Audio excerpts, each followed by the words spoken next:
Good afternoon, everyone. I'd like to call to order the Monday, October 2nd Board of Supervisor regular meeting. Everyone will please stand for a pledge of allegiance and a moment of silence.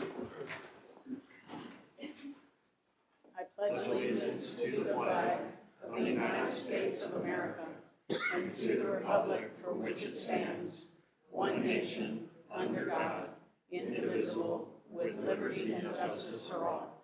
Moment of silence.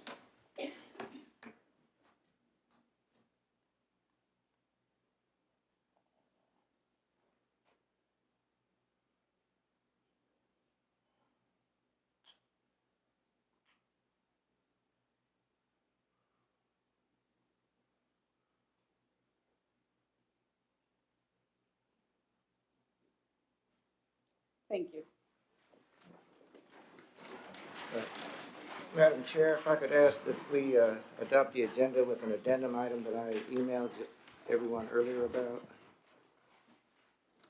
Discussion of the email traffic from Rappahannock Electric and All Points Broadband. I think I suggested putting it under the end of old business, but I had something out of order in my That would be the agenda I was G4, looking at. I assume. Yeah, it would be G4. We have a motion for an addendum to the agenda. I'll second the motion.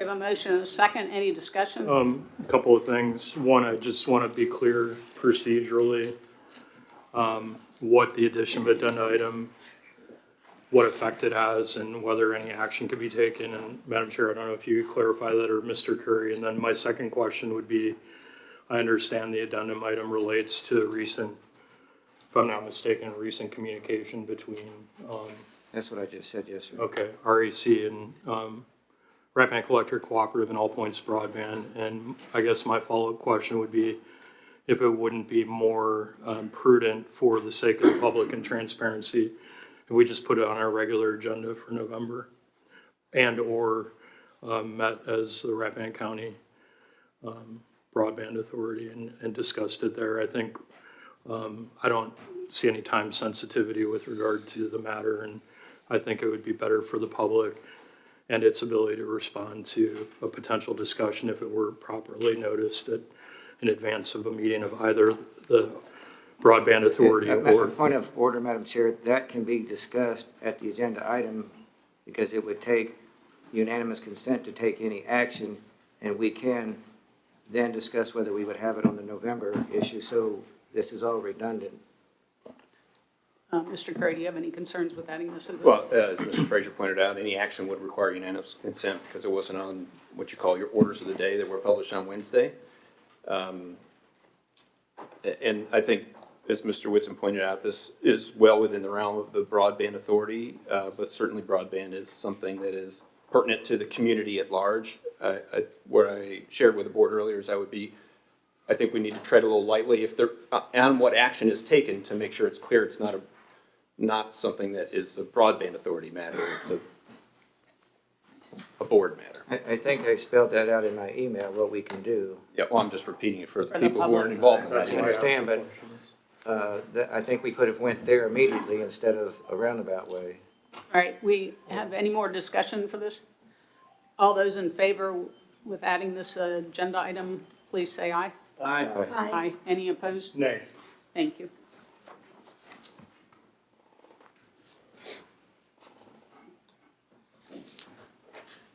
All right. Do we need to adopt the agenda with the addition? I think that was a motion to adopt the agenda with the With the addition. addition. Right. Okay. That's what I got. All right. Thank you, Ms. Kirk. Did you put it at old business, at the end of old business? G4, Correct. yes. G4. All right. Now we're moving into presentations. We have the school report from the superintendent. Hello, Dr. Grimsley. Good afternoon, Madam Chair, members of the Board of Supervisors. It's great weather out there. It would be perfect if there weren't so many stink bugs that came with it. This year is continuing to progress very well, and we are so happy to usher in fall with some amazing accolades and exciting activities. The energy at our home games this year is amazing, and our football games have been so entertaining for the community with an active sideline cheer squad of 25 students, a growing marching band complement, and more fans coming out each time. Our Rappahannock football team did not disappoint fans at the homecoming game last Friday night with a strong runaway victory over Massanutten Military Academy at 87-14. Woo. The halftime show, Radium Girls, performed by our Panther Band, was incredible and had just earned the band first place in color guard, first place in general effect, and second place overall at the Stewart's Draft Blast in the Draft marching band competition the week before. The cheerleaders, including our competition cheerleading team, back after 3 years, kept the energy going with well-known and new cheers, as well as some stunts. The night was very enjoyable for all who attended. Not so much the next day, with Tropical Storm Ophelia forcing RCPS to cancel the homecoming dance and scramble to try to reschedule the following day. Luckily, Ophelia left the area in time for RCHS to host a wonderful Barbie and Ken themed homecoming dance. Our athletic accolades from our fall season include our golf team placing second in the region, earning them a place in the state tournament this week on October 9th, or next week, in Floyd, Virginia at the Great Oaks Golf Course. Additionally, Jared Loving was named the 2023 Region 1B Golf Champion. Athletic Director Courtney Atkins and the administration thank the supervisors and the community for all the love and support shown to our teams. We hope that you will come out to our senior night for football, band, cheer, cross country, and golf this Friday, October 6th at the football game. Also, the Dig Pink volleyball game to raise awareness about breast cancer as well as honor cancer survivors in attendance will be held on October 12th. Senior night for volleyball will take place on October 17th. Moving on from athletics to academics, we are very excited to learn last month that Isaac Shulin, RCHS senior, has received the National Rural and Small Town Recognition Award from the College Board. This national honor recognizes academic excellence reflected in GPA, outstanding performance on AP exams, PSAT or PSAT 10 tests. We're very proud of Isaac and his continued accomplishments. As I'm sure you've also heard, the governor has announced his All-in Virginia education plan, which will provide schools additional funding to provide high-quality intensive tutoring for all students in grades 3 through 8 reading and math who fall into a range of performance established by the VDOE. We have been working on a plan to submit to the VDOE in order to release our funds for this purpose. The state will also be releasing a platform for reading and math intervention free of charge for all schools who wish to use it in order to assess and provide real-time interventions for tutors. We look forward to seeing this program scheduled to be released sometime in the next week or so. Just learned today that it looks like Zurn and Ignite won those state contracts, so we'll be right on top of that. Next week, the school board will meet at 6:30 p.m. on Tuesday, October 10th at RCES. And our principals will be presenting each school's continuous school improvement plan based on data gleaned over the last 2 years, as well as beginning of the year baseline data. Additionally, Mrs. Wissinger will present a special school spotlight highlighting the accomplishments of our new middle school drama program under the tutelage of gifted specialist Beth Seeley. We thank you so much for your continued support of the school system, and we could not be nearly as successful as we are without that support. Thank you so much. You have any questions for me? Would you be able to repeat that? Do I have to go faster? I might run out of breath. No, Go ahead. no. I know we talked earlier this year after we concluded the budget process about my interest in and concerns related to your fleet optimization vis-a-vis bus transportation Yes. and sort of uniformity in size of vehicles. I wonder, now that we're well into the year and we'll soon be in budget season again, if we could sit down at some point and talk about that, maybe one of my colleagues could join, but I think it is a significant budget line item, transportation generally, and I think it would be helpful for all of us to understand what your fleet is comprised of and the extent to which it's being utilized fully and economically. Absolutely. That's an important point. And in fact, the JLARC study that was published recently made note of that complication and complexity, especially in rural schools Yep, with transportation. And we have, over the past few years, actually downsized our fleet to only 15 full-time routes. So there's not many, and we do have more kids attending now. And Good. we are a little low on bus drivers. We did have an abrupt retirement, and then we have a medical emergency with another one. So I've had to sub quite a bit. recently. So if you know anyone who wants to drive or even be a sub-driver or learn activity buses, we're, hiring for that. Sign-on bonus, free training, corner office with a view, expensive company vehicles. It's pretty fun. Wow, You practiced that. that sounds, that's- wow, okay. But yeah, if we could get that on the calendar, it would be great. Excellent. Yeah. I'll be in touch. Thank Absolutely. you. The only question I have is I did have a parent off of Chester Gap that was very concerned about the homecoming going from Saturday to Sunday. As you know, the weather up there is completely its own world. yes. And the concern for fog and students getting home safely and that kind of thing. Also, the parents that had paid money to have the hair done on Saturday and all that good stuff. I was wondering if you'd take a moment to explain how you made that decision and why. Oh, goodness. Okay. So there were a lot of factors, as you have said. And so weather, of course, number one, safety of our kids traveling the roads was our number one concern. And there was just no way with the storm, the way it was hitting, that would have been the prime time for our students to be traveling. It was not safe.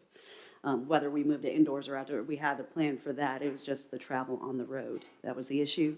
Of course, I heard from every which way. I did hear from parents who were still worried that Sunday might not be great. I heard from others who said if Sunday would be amazing because we rented a tux and have the nails are still done and the flowers are still good. So if it tipped the scales that way, Sunday was the better day, and it was also homecoming weekend. It kept the specialness of the date.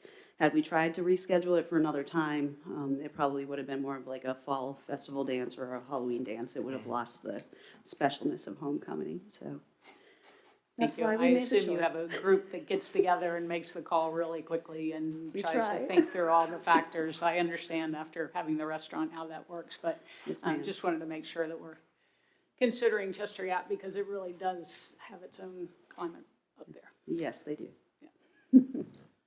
So, as soon as one, I'm sorry, Mr. Frazier, as soon as one budget session ends, it seems like it's time to start budgeting again. Yes. And as we all know, painfully aware, we were not able to bridge that $1 million gap this year. Might still happen.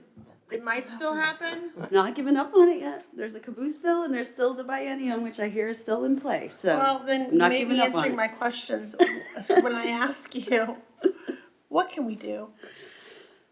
Thank you.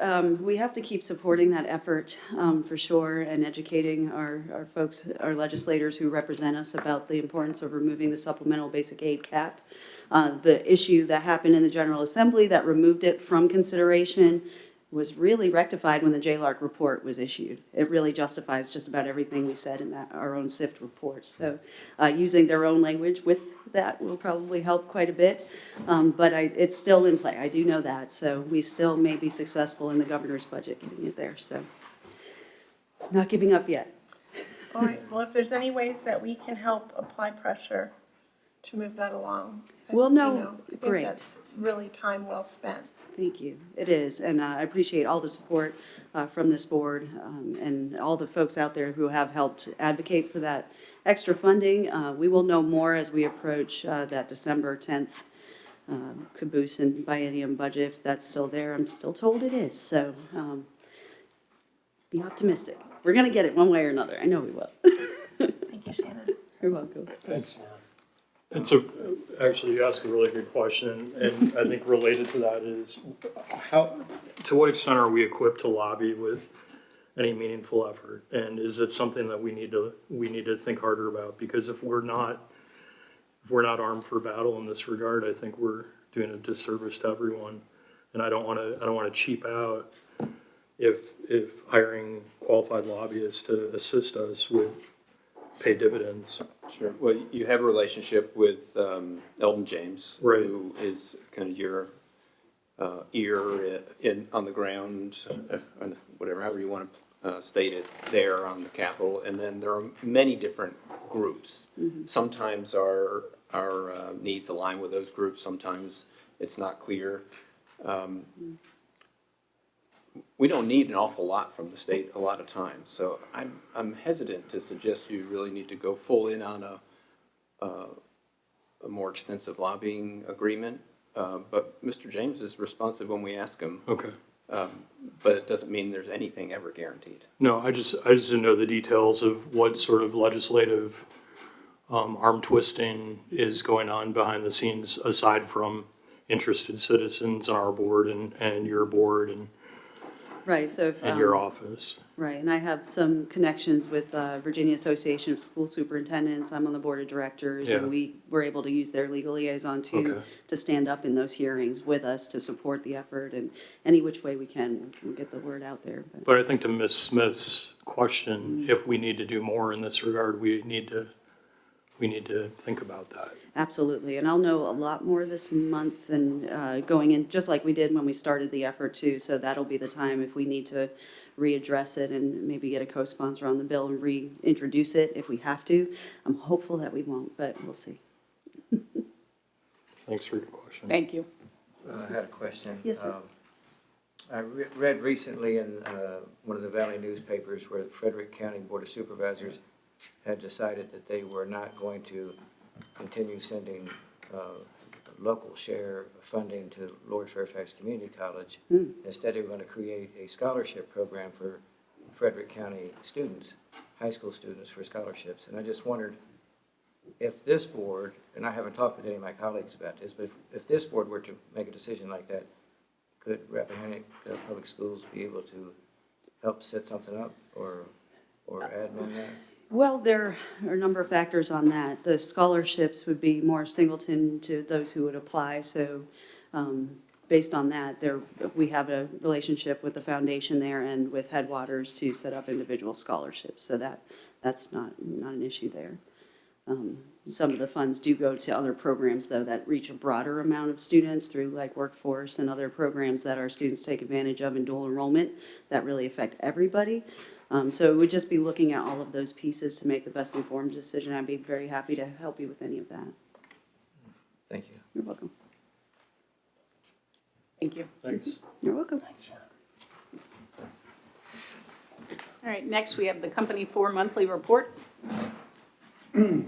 Hi, I'll be very brief. I want to thank you all for appointing Chief Nick as our new chief. And on behalf of your appointed board and all of our new members that have had any contact with him, express our appreciation and our very, very favorable impression about his initial work and how much he's gotten accomplished with us.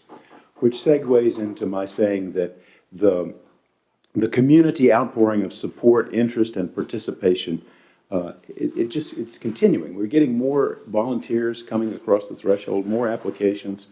It's been extremely gratifying, and on a personal note, it's a little bittersweet because we could have been where we are now, the end of September, beginning of October, at the end of May, beginning of June, but for the lawsuit that paralyzed us. So I really hope we don't have more complaints about how we're doing, how fast we're going, how quickly we're getting calls answered and getting up to speed from the people that instituted or supported that lawsuit. And with that, I'll introduce Chief Nick. Thank you, Dr. Hewitt. Good evening. Good afternoon, everyone. Just go over some things that we've covered since 9/11. Coordinated training with Company 9, in-house training amongst our own members, classes, EMS operations, driver training, familiarization of the ambulance and its appliances and compartments and where everything is located. And a lot of how everything's used, such as the stair chair, the paracot, and things of that nature with all the current affiliated members. Had a daily cleanup day a week or so ago where we cleaned up and organized the station and worked on the trucks and reorganized some compartments within that. Taking care of some maintenance issues that we had on a couple pieces of the apparatus. Have 4 successfully complete EVOC this past Saturday. So with some additional training and release by me, we'll have additional drivers in the future. We're getting out on calls, still in the walk stage. The only medical provider that they currently have is me. But we're recruiting more, and we have other members, other individuals who have certifications that are interested in joining the department affiliating. My focus for the next few months is recruitment training of all the current and future volunteers that show up, We have an EMR class starting in the county in October. I know I have 3 to 5 already that have signed up for that class. The credits that they earn for that class will count towards the EMT class, which will start in the winter. And I'm certain that we have at least 3 to 5 that want to participate in the EMT class. And to continue interdepartment training once a week and inter-county training with the other departments, such as Company 9 and Company 1 down the road. And, it could be Company 3, it could be Company 5. But per the service agreement, all the companies need to get together and do training, so that's where we are. Any questions? Well, I don't really have a question, but I do have a comment about blaming a lack of being able to do things on a lawsuit. And that is, I would have assumed that you all knew, as well as this board knew, that in previous instances where boards had taken over departments, lawsuits generally ensued. So, I would have hoped that all of my peers, and you as well as I did, would have contemplated that a lawsuit could have been a logical outcome of the takeover of your department. May I respond to that? Of course, I wouldn't have mentioned it if I didn't want you to respond to it. Thank you, ma'am. It could have been, the effort could have been bifurcated. The people who felt aggrieved by the county taking over the company could have pursued their action against the county without pursuing an action against the appointed board and paralyzing us and preventing us from meeting and so forth. If, and I don't think they would have, but if they had won their action in chief and the council's action was overturned, their resolution was overturned by the court, then we would have had to back off at that point, but we would have been going. And we would have turned over to them a much healthier, better, more active department with more people involved in it. That's the bittersweet part to me, that we were ready to go, but couldn't, and I'm sorry. I guess the bittersweet part to me is that I wish we had all just sat down and figured this out together at the beginning and avoided the lawsuit altogether. So, Would have if we could have. yep. Thank you for all your Thank you. effort. Thank you. Thank you. Thank you. All right, at this time, I'll open public comment. Anyone wishing to speak, please be recognized. When you come up to the mic, please give us your name and the district that you're in. And I will look in the courtroom first, and then we'll go to Zoom. Anyone? Yes, ma'am.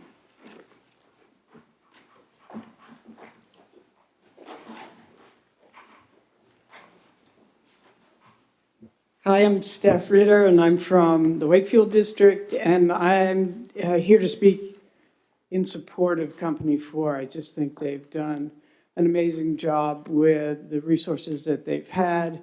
I'm so really excited that Chief Nick is taking over. I think that the number of volunteers I've seen on the list is really impressive, and this is a little bit beside the point, but when I was in high school and in college, I played a lot of team sports, and one of them was basketball, and I was a guard, and then I got I got a place to be a forward.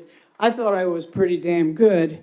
The coach thought I was not, put me back as a guard, and where I was, I have to say, a better player than I had been as a forward. But it seems to me a little bit like the prior board would be welcome to join the existing board or the members of the fire company.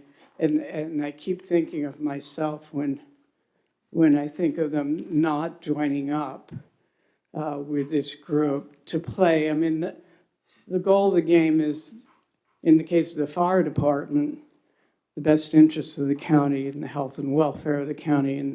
And in the case of my team, it was winning for the team, a much smaller goal. But it does seem like nobody's preventing anybody from contributing to the fire company team. Thank you. Thank you. Thank you. Yes, sir. I'm Hugh Hill from the Wakefield District. While Dr. Grigsby's here, I realize maybe I've been remiss. I haven't been writing letters. to my, would a letter writing campaign help? Please, I missed the first one. Let us join in. Thank you. Yes,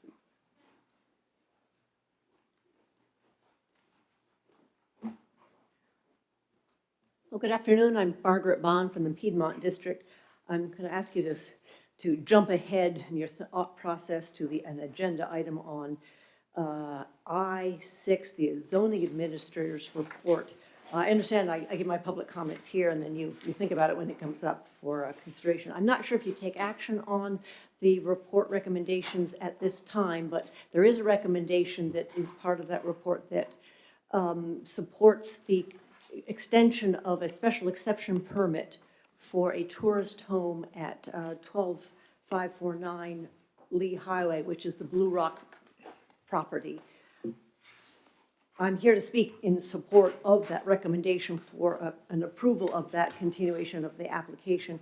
I don't have standing as a neighbor to the Blue Rock property, but some of you may know their tourist home is accessed by a farm lane, at the end of which is a barn, 2 barns. I keep some horses there, so I go past the tourist home in question, multiple times a week. You may not be aware, I'm aware because I see it all the time. The original farmhouse that's been renovated by Mr. Nick Dowling was left in disrepair by the previous owner, and it was just kind of falling apart, and the grounds looked terrible, and the vineyard next door to it looked terrible.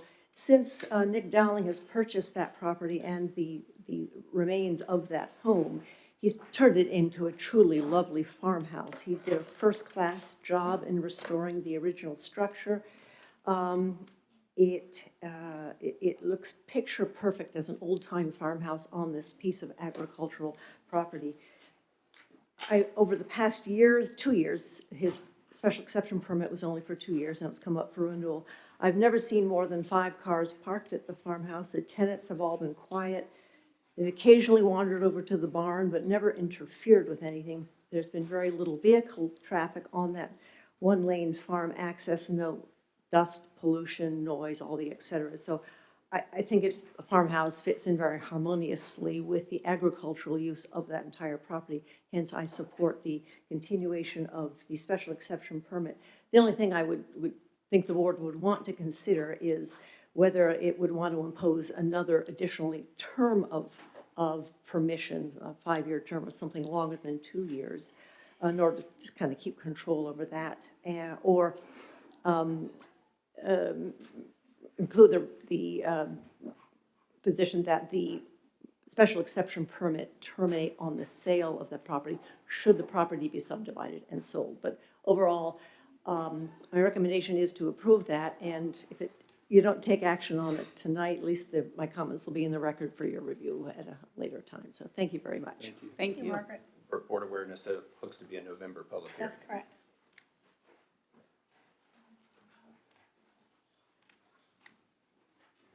Anyone else in the courtroom?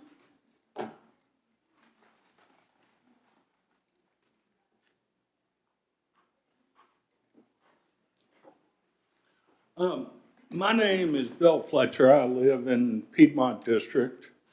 And there's something that's been going on in this county for a while that's starting to bother me. I love Rappahannock County, which I think most of you know. I've lived here all my life. My family's lived here for a number of generations. But it seems, I don't know what's going on, but Flint Hill, this mess with Flint Hill has started to upset me. It's been going on, I think, since April of 2022, is that right, or thereabouts? The Flint Hill Fire Department lost their license. And it's a shame that it happened. I mean, I've supported Flint Hill Fire Department all my life. One of my first memories is going to seeing Miss Virginia at the Flint Hill Fire Department, and Mr. Fletcher. Emory Russell and Herbert Barksdale and Mr. Fletcher, if you'll Frankie Huff and all of them ran it, and it was one of the best fire departments for a number of years. Well, unfortunately, things happened, And I should tell everybody I've talked to the present supervisor for Wakefield District, and I've also talked to supervisors going back approximately 30 years to reinforce my memory. And my family's been a big supporter of fire departments. I'm sure over the past 30 years, I've probably given $100,000 to Flint Hill Fire Department. I mean, I think a lot of them, I like them. They're good people. All of them. And unfortunately, something happened and they lost their license. Well, that's terrible. It's horrible, but it happened in 2022. And then the major died. And part of it may have been because there wasn't a rescue squad to come from Flint Hill, which is terrible. We can't let that go on in Rappahannock County. And I understand there's fussing and fighting about how they should have been let go and how they should have administered it. But you know, God, excuse me, I almost blew it. Thank you. I don't want Art Goff to get a warrant from me. But you know, we're all in the same community. We all want the same thing. If you have a little patience, the county board of supervisors started giving fire departments money. Well, when the county gives any fire department my tax dollars and other citizens of Rappahannock's tax dollars, we need to make sure it's appropriated appropriately. I was in front of this court 53 years ago in front of Judge Sneed. And I was arguing about a piece of property I purchased from my sister, who was a special commissioner of the property. She asked me to go to make sure nobody bothered her, and I saw the property and I bought it. Well, my sister filed to have me not get the property, which was appropriate for her to do because she wanted the most money. But the law was on my side, no question. I appeared before Judge Sneed, and Judge Sneed looked down at me and he said, "Bill, the appearance of justice is oftentimes more important than justice itself." And I started thinking about it and thinking about the fire departments. And God, we need all the help we can get in America today. I mean, this country's in the biggest damn mess I've ever seen. I'm frightened. I'm not sure it's going to survive. I'm serious. I mean, we've got a national debt of what, $36 trillion? And we have a gross domestic product of how many trillion? Well, in 2 years, at 6%, we're going to be paying 80 to 90% of GDP just for interest. And then all these, half the problem that's what happened in this country is the damn Democrats gave everybody a bunch of money for nothing. Didn't have to work, didn't have to do anything. All they had to do was show up. Well, not many times in life do you get paid for nothing. And I think the mentality of the country has gotten wrong. And I would ask, for the betterment of the community, that you lay your animosity aside and do what is best for your community, i.e. Wakefield. And I think if you don't do that, and you don't get it together, and you're all working towards the same goal, and the fire department's going to be democratic after you get to be a member. So if people disagree with the fire department, the thing to do is go in there and become a member, get the thing organized, running right. I think the county's partially at fault. I'd also say I've read Mr. Goff's report, or the state police report. I've talked to Art Goff. I've talked to most of the supervisors recently about it. And I will say I don't think everything was done right at the beginning, or may not have been. But hell, we got to do something. Because the people in Flint Hill deserve an operating fire department, as does Piedmont and every place else. And I would ask that the members of the community stop being like the Yankees and get along and get together and work for the betterment of the community. This thing of fighting all the time, whether you're right or wrong, it doesn't make a tinker's dam. The question is how you service this community and how you service Rappahannock County.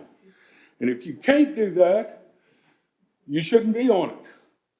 And I think the county also needs to start, and this won't be very popular, but doing an audit on all the fire departments at least twice a year, and I think that report should be made public.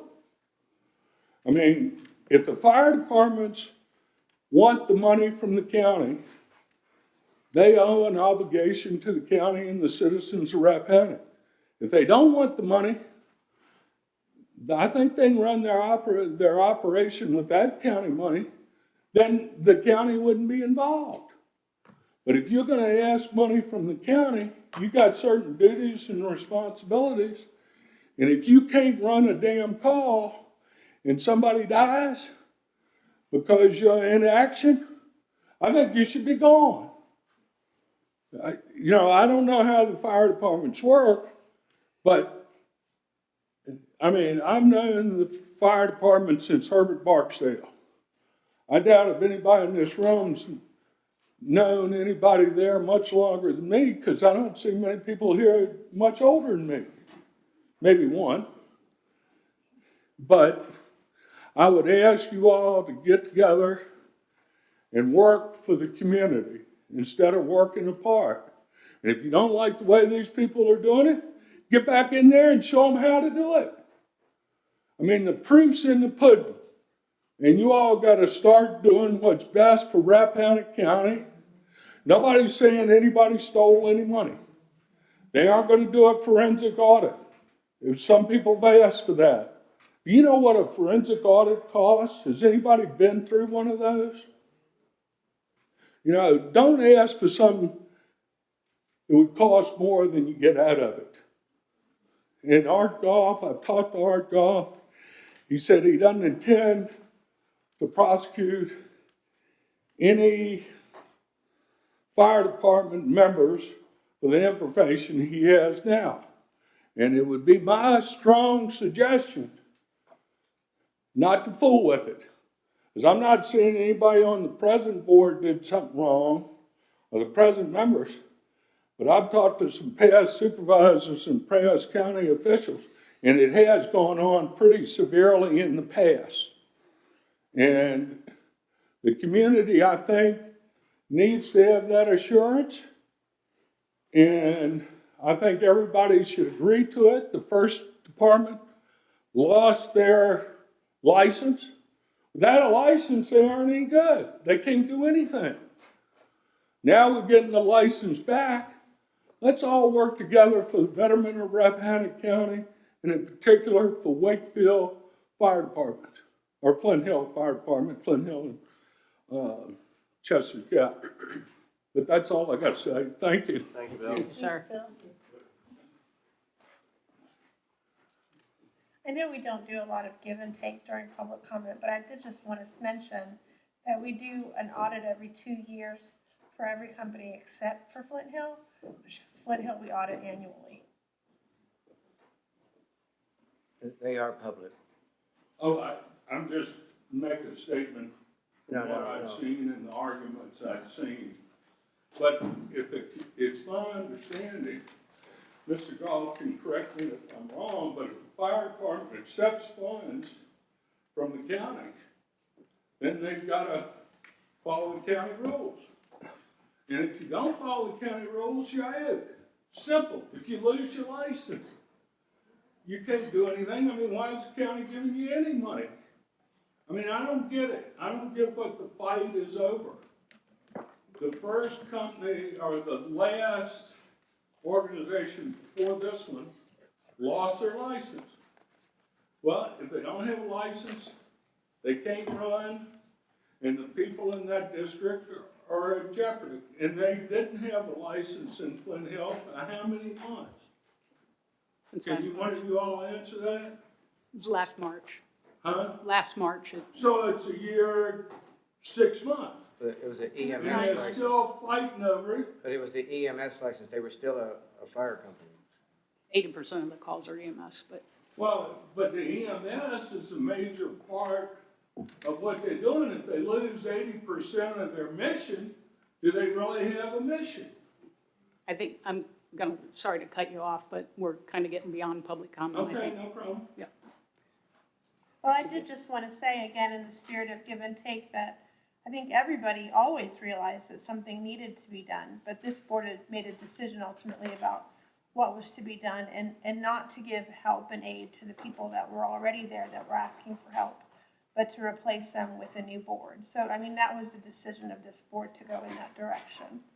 And I would just also say, and I think this is a matter of public record because I asked for this at the time that we adopted the January 26th resolution, and I asked for this again last month.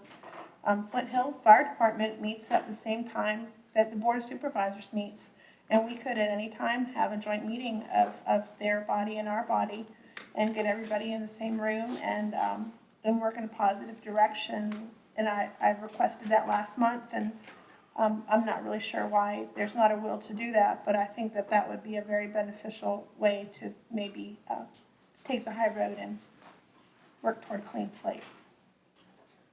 All right, I'm going to get back to the public comment period if there's anybody that would like to speak. Yes, sir.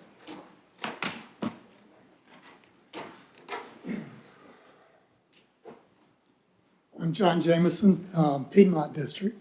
And to change the subject, I'd like to get an update on what our broadband initiative is doing.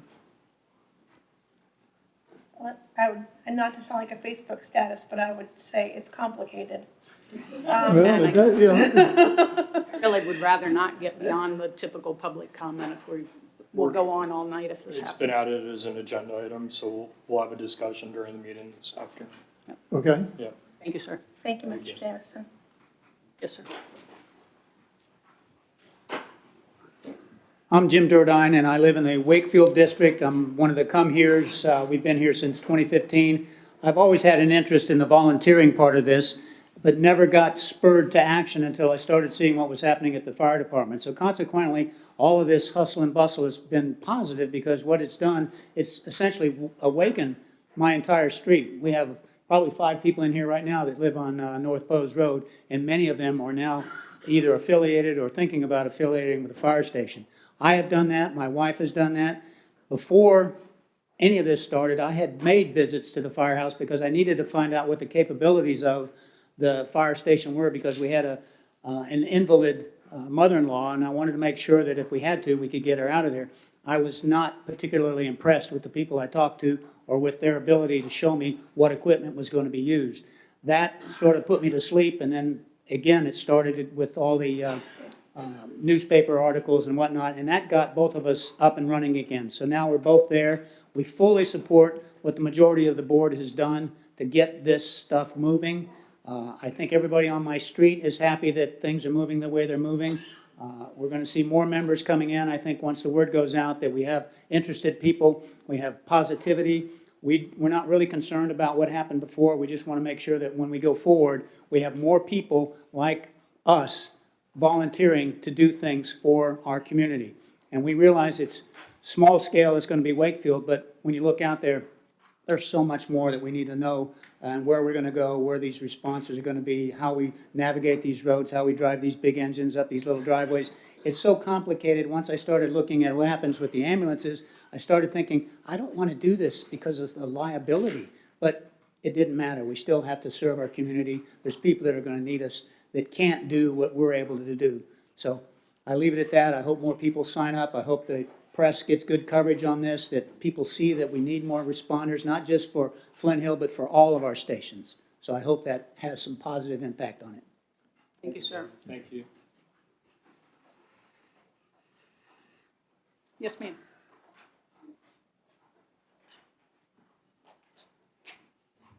Sheila Gressinger, Hampton District. I just want to reiterate what some people have been saying here.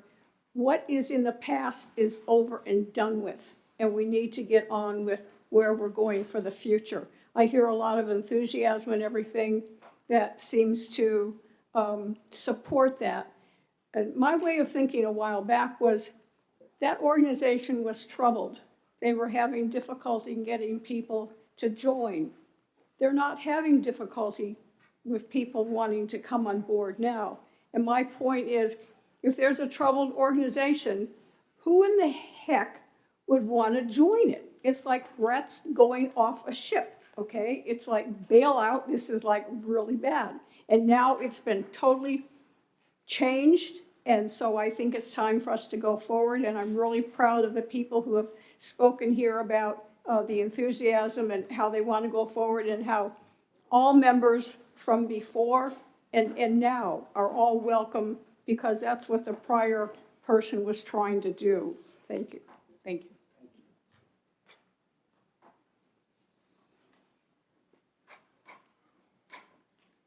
All right, not seeing any hands in the courtroom, I'll move to the Zoom world. Anyone wishing to speak on Zoom, please raise your Zoom hand, and we will unmute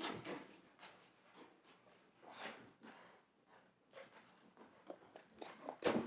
Don't call on my son who's on there. Thank you, Bill. All right, I'm not seeing any hands raised on Zoom. Madam Chair, I'd like to say something.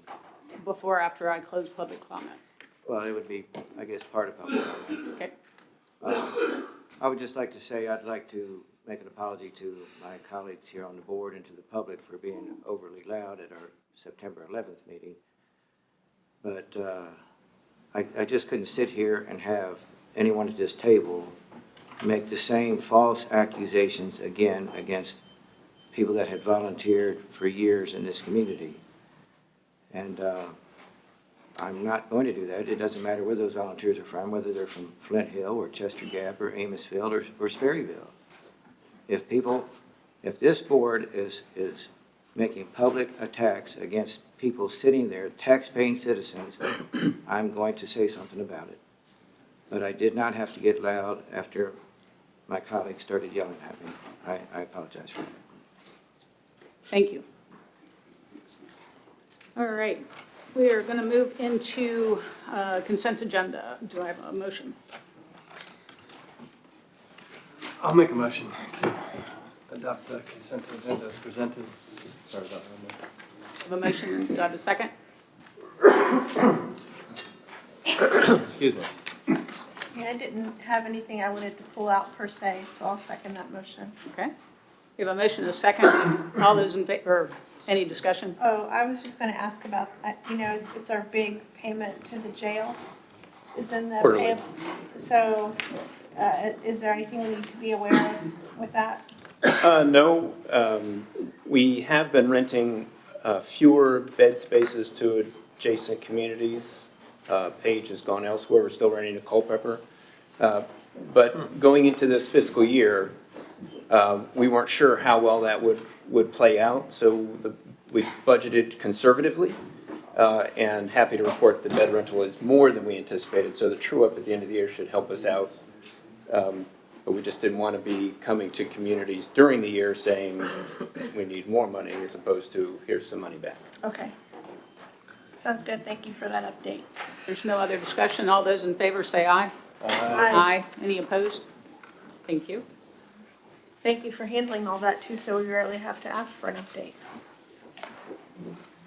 All right, we're going into appointments, which are all due in December, it looks like. Yeah, per your policy, I'm to make you aware of upcoming appointments, hopefully a couple meetings in advance, and you have a few coming up. The first is for Encompass Community Supports, your Community Services Board. As you recall, the last set of appointments were made in a way that staggered terms appropriately. Ms. Crooks was appointed to a partial term that ends in December. She has indicated an interest to be reappointed and has submitted an application. You could take this off your list, if you were of a mind to have Ms. Crook serve for another 3 years, you could do that today. Well, Ms. Crooks is with us today, which is nice, and I appreciate your willingness to serve. So in the interest of time and possibly freeing up a day on your calendar, I will go ahead and make a motion that we reappoint Gail Crooks and waive all formalities for the upcoming term, which begins December 30th, 2023, and as I understand it, extends through December 31st, 2026. Yep. I'll second. We have a motion and a second. Any discussion?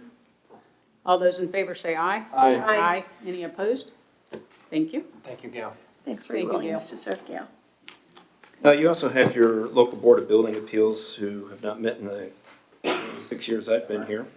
But you are required to have it pursuant to your local ordinance and state code. Joseph Kaiser and Tom Taylor have both have terms ending at the end of this calendar year. Both have indicated an interest to be reappointed. Tom submitted an application. Joe was out of town, wasn't able to submit an application, but did confirm he wanted to be reappointed. So while your policy suggests form should be completed and people should be here, you could waive those informalities and appoint the two to another 4-year term if you saw fit. Well, in the interest of being equally efficient, in the past, I believe that we have not had a great response when we advertised for these positions, and so I would go ahead and make a motion that we waive those informalities and reappoint Joseph Kaiser and Tom Taylor to the Rappahannock Building Code Appeals, Board of Building Code Appeals, excuse me, for a term that begins on December 31st, 2023 and extends through December 31st, 2027. Second. We have a motion and a second. Any discussion?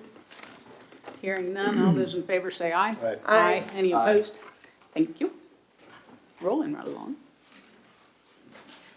The last is the library board. This is one of the boards for which I'm empowered to advertise in advance, although we're far enough in advance that I have not advertised for this yet. You have two appointees whose term will be coming to an end. Ms. Nick, who is here, Debbie has said that she would like to remain the treasurer, but not be formally reappointed to the board, and so serve as a non-appointed treasurer, and she's working through that with the library board right now, who graciously accepted that offer. The other is Maureen Harris, whose term is expiring at the end of the year. I understand Maureen has expressed an interest to be reappointed, but I have not received an application from her yet. Do you know what district she's in? I think it's... I did list those in here. So Maureen is from Piedmont, and you have a pretty good distribution right now. I know this came up in the past. So you have, let's see, 2 from Hampton, 2 from Piedmont, 1 from Jackson, 1 from Stonewall Hawthorne, and 1 from Wakefield. So you'd have one opening on the board then if Ms. Nick serves as treasurer but is not an appointee. That's right, and depending on whether you reappoint Ms. Harris. So if you did reappoint Ms. Harris, you'd have 2 Piedmont. Now, of course, there's a 9-member board, one of which is held by a local governing body representative, which is Bonnie, with me as an alternate. So you can't have perfectly even representation, but you have about as even as you can get right now. I think Ms. Harris has been doing a good job, and she was downstairs when I was coming in, and I know she'll be joining us, or she intends to be joining us this evening for the courthouse discussion.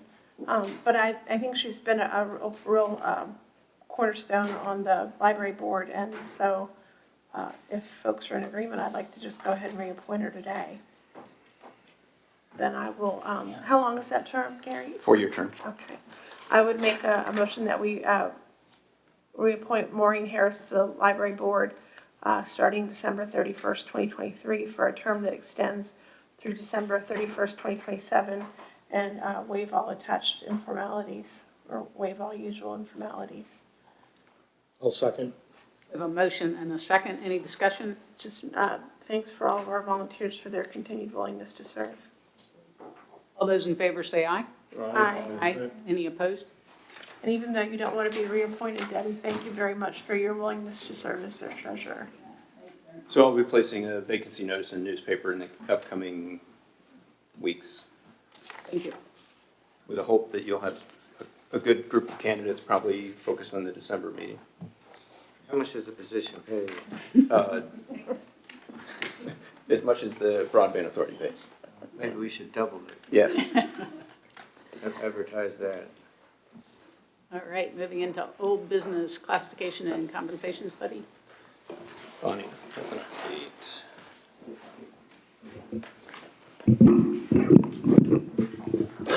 Good afternoon. Gary, if you wouldn't mind. Thank you, sir. At this time, as I reported the last meeting, the pay scale study is basically complete with exception of the registrar's office. Since last meeting, the registrar and I completed the assessment of job descriptions within her office and have forwarded that information to Baker Tilly, but Baker Tilly has not yet completed its review. So with the exception of 3 positions in the registrar's office, the pay scale is complete. And I am requesting that at this meeting, you consider taking action on the pay plan and authorize county administration to fit those 3 registrar's office positions in once we hear back from Baker Tilly. So up until last meeting, we had been presenting you with 3 options for implementation of the pay scale study. Yes, Where do you want me to be? right here, just one slide back, please. There you go. We had been presenting these 3 options, option 1, 2, and 3. Option 1 being moved to the minimum, option 2, moved to the minimum or a 2% increase, whichever provided the greatest increase to an employee in that situation. And the third option being moved to the minimum of the new pay scale plus a 0.5% increase for each year the employee had service in their current position, not in service to the county for all years. And then after talking with the constitutional officers, one in particular had asked me to take a look at 2 other options, and those are options 4 and 5 here, which were presented to you for the first time at the last meeting. She asked that I take a look at providing a 0.5% increase for each year of service to the county in total, not just in employee's current position. That has a cost of $98,000 effective October 1 or $130,000 for a full fiscal year. And then the 5th option, which was the second additional option that I was asked to look at, was derive, assume the pay scale is over a 30-year career and derive for each employee where they would be on that scale based on their years of service to the county. And so when I did that, the cost effective October 1 is $195,000. For the full fiscal year would be $260,000. Once those 2 additional options were provided to the board at the last meeting, a board member asked which options is county administration recommending? And I suggested that we would be recommending either option number 3 or option number 4. And so the next series of slides kind of shows the proof, because I know some of you like to see the geometry proof, and some of you would rather just have the summary. So the narrative of today's agenda item is just the summary. So back to one right there, Gary, thank you. October 1 implementation of either option 3 or 4, and I'm showing both options here with the middle column being option 3, the far right column being option 4. The implementation cost in total for October 1 implementation is $85,000 for option 3, $98,000 for option 4. The full year budget for this implementation was $157,500 under either option. And then county administration is suggesting holding back $10,000 of that because the original Baker Tilly contract included and assumed that Baker Tilly would provide to us their model, would train us on using it so that going forward we will be able to do the analysis and place people on these scales based on the job descriptions and be able to do that ourselves as opposed to going back to Baker Tilly each time. But the fact of the matter is that over the last year, we have really exhausted that placeholder that was within that contract by asking Baker Tilly to re-review so many of the job descriptions and to establish career ladders basically in every office across the organization. And so we are asking that that 10,000 be held back at this time for implementation budget now of $147,500. So what that means, the green shading here on the bottom means that for October 1 implementation, there is enough budget to allow either option number 3 or option number 4 to happen effective October 1. Next slide, please. Thank you. So what we know about the state's budget at this time for fiscal 24 is they have included effective December 1, a 2% pay adjustment for all locally supported, for all state-supported local positions. So those are positions, the constitutional officers themselves, certain positions within the constitutional offices, and for DSS staff. So along with that will come some additional revenue from the state. We have not gotten that specific information yet from the state, but for purposes of this analysis, I have assumed, or I have estimated what that revenue will be. So on the expense side, kind of the middle dark or bold font there, the cost would be $61,941 for option 3, or $62,143 for option 4. I'm expecting in both option additional state revenue of $33,000 that is related to the 2% adjustment.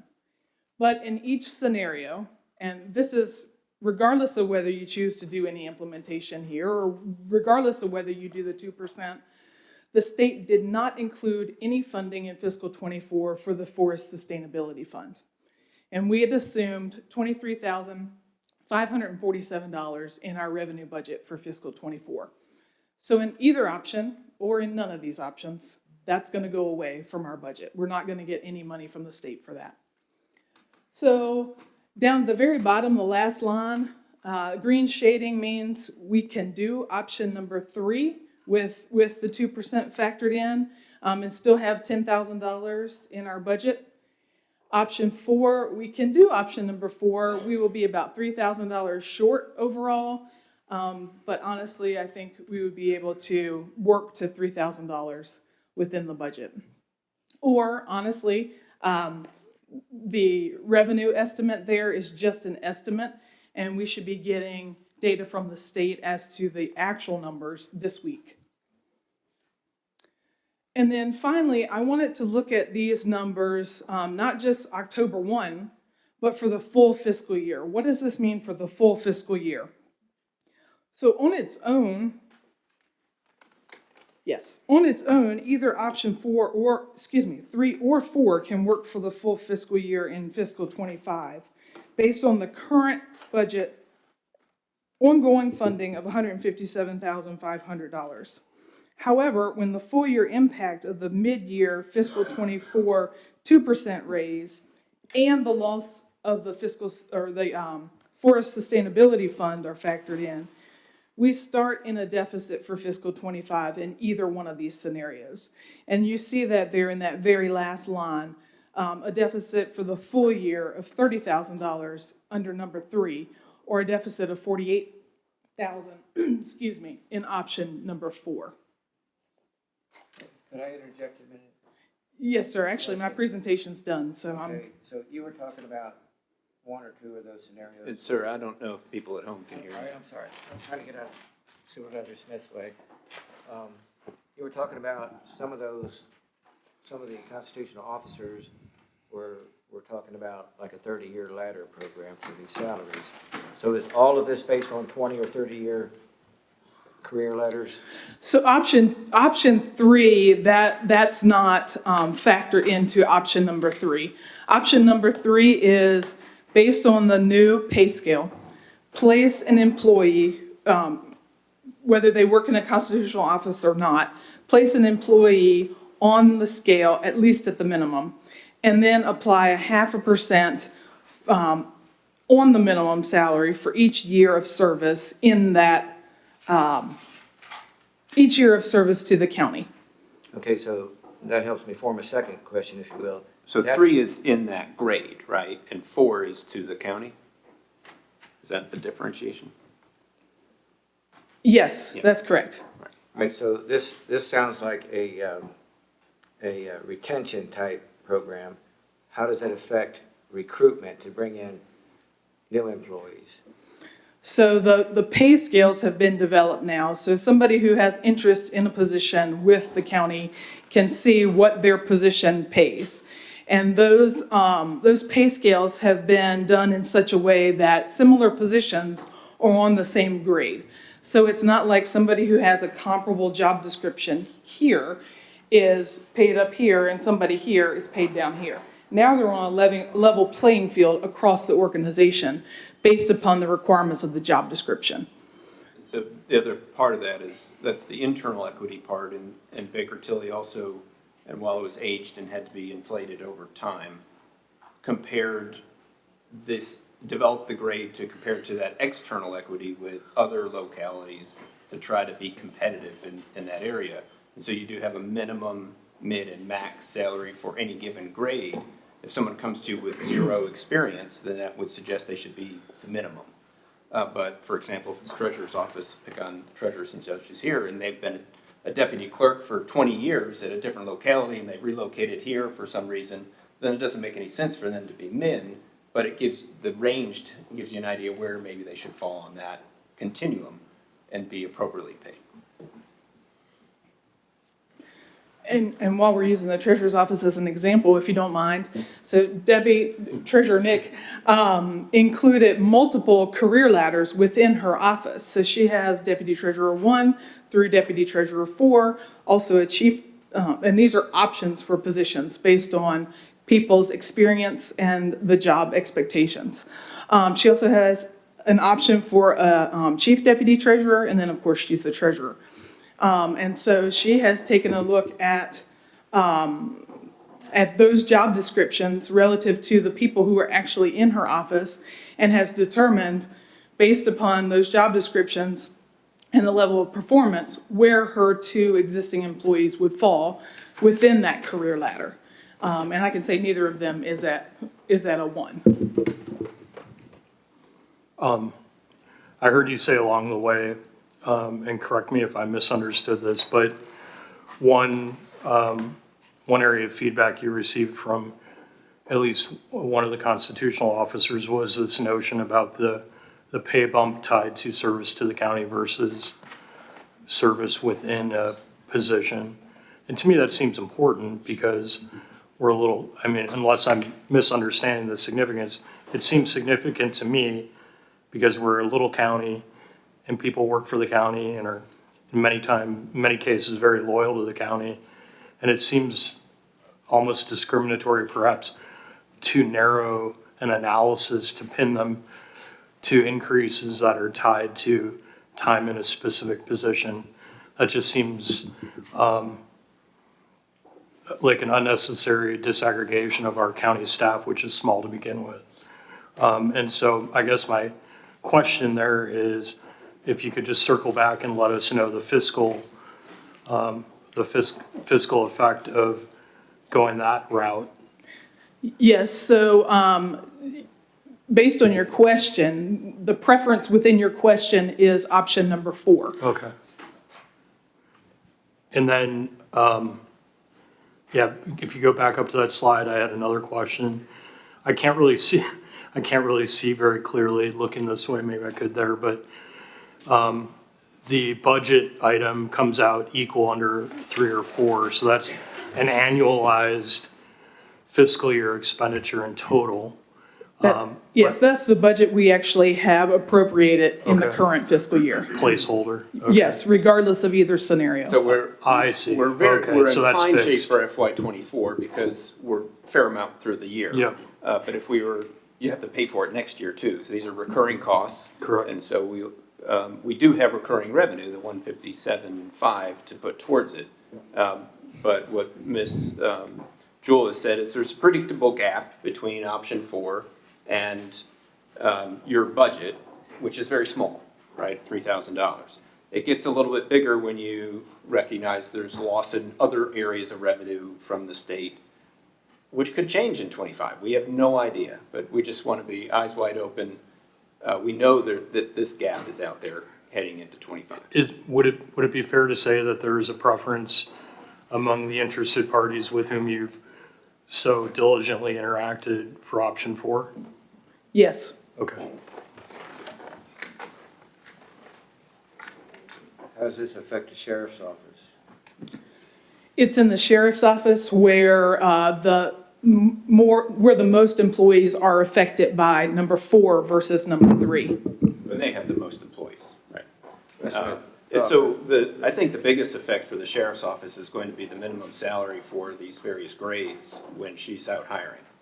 Well, that's the problem. We have the most turnover in the sheriff's department. Well, and hopefully, the other part of this and the 0.5% will help on the retention side. Right. And that she won't have to hire as much. But, you know, social services, law enforcement, it's a very portable job, right? If you're a certified, you've gone to the academy, you're a deputy, doesn't matter what locality you work for, you can take your skills and go from one locality to another very easily.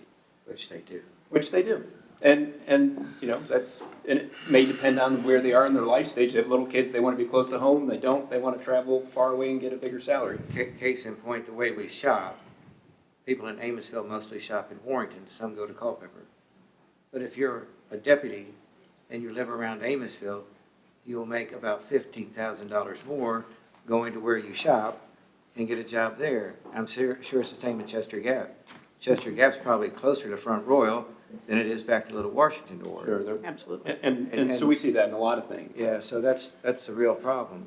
And that is a real struggle for us as a community. We're fractured somewhat where people, their grocery store and their doctors are in, 4 or 5 different places. And their markets are in those places too.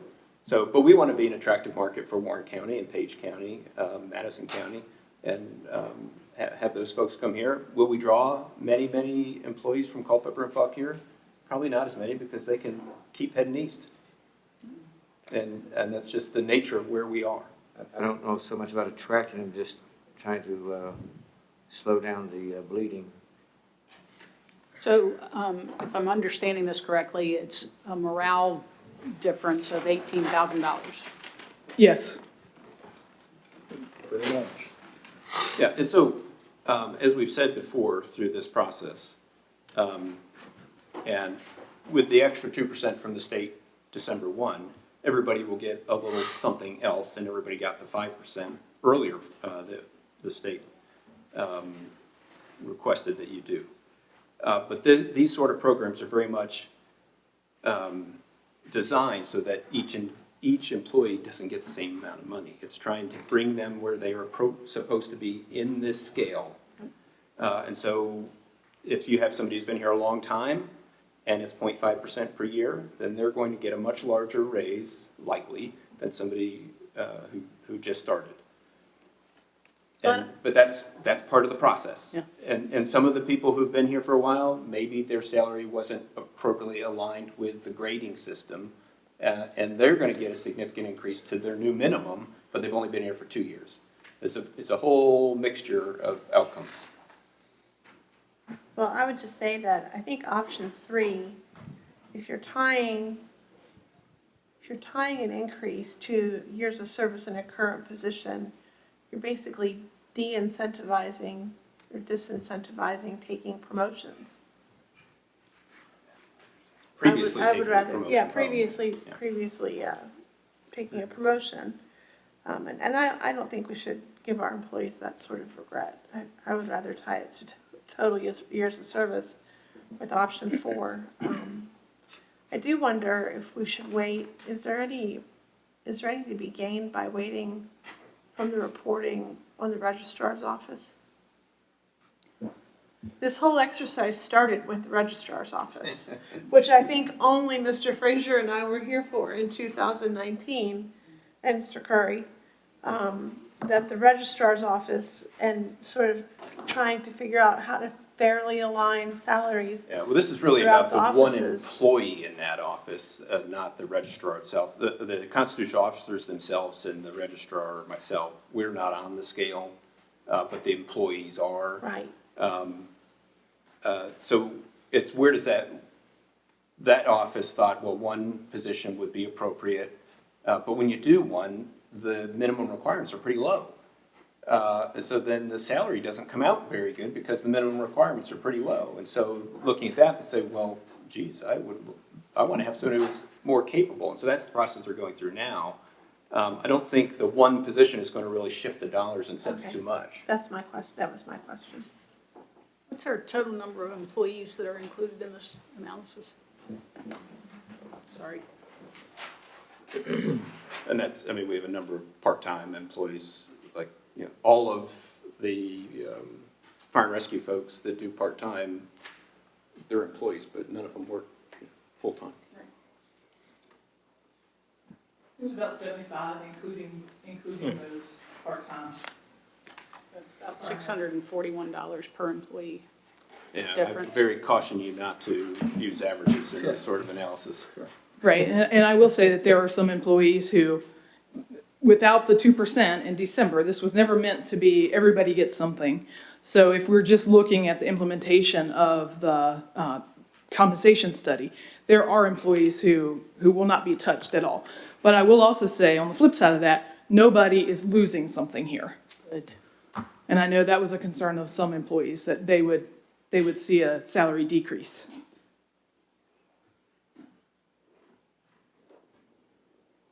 All right, We're very interested to have this off our desk so we can move on to other things. I'll put, go. Do it. I'll second it already before you Okay, even good. say it. No, thanks for everything, and again, we've said it before, but thank you for going out multiple times and explaining and working through things with everyone involved. It hopefully made a difference in the end, and you did a good job. Well, So thank you. I appreciate that, and I really appreciate the help of the department heads as well, and Debbie was instrumental in that, so thank you. Thank you. Yeah. I'll move that I should probably look at the precise language so I don't screw it up. And if you were ready to go, you could have done it, I guess. Go ahead. So I'll go ahead and move that we approve the pay scale as presented, with option 4 being used for implementation of the compensation study. And that shall take effect retroactively to October 1st. Yeah, the reason we're able to do 2023. that because the paychecks for Right. October 1 go out on or about October 15th. Okay. That was good. I'll second that motion. All right, we have a motion, a second. Any discussion? It's nice to have this come to an end. This is huge. Go over Yeah. A multi-year undertaking. All those in favor say aye. Aye. Aye. Any Aye. opposed? Thank you. Thanks again. Thank you, Bonnie. Thank you. Thank you. Now, when are we going to work on the employee handbooks next? Yes.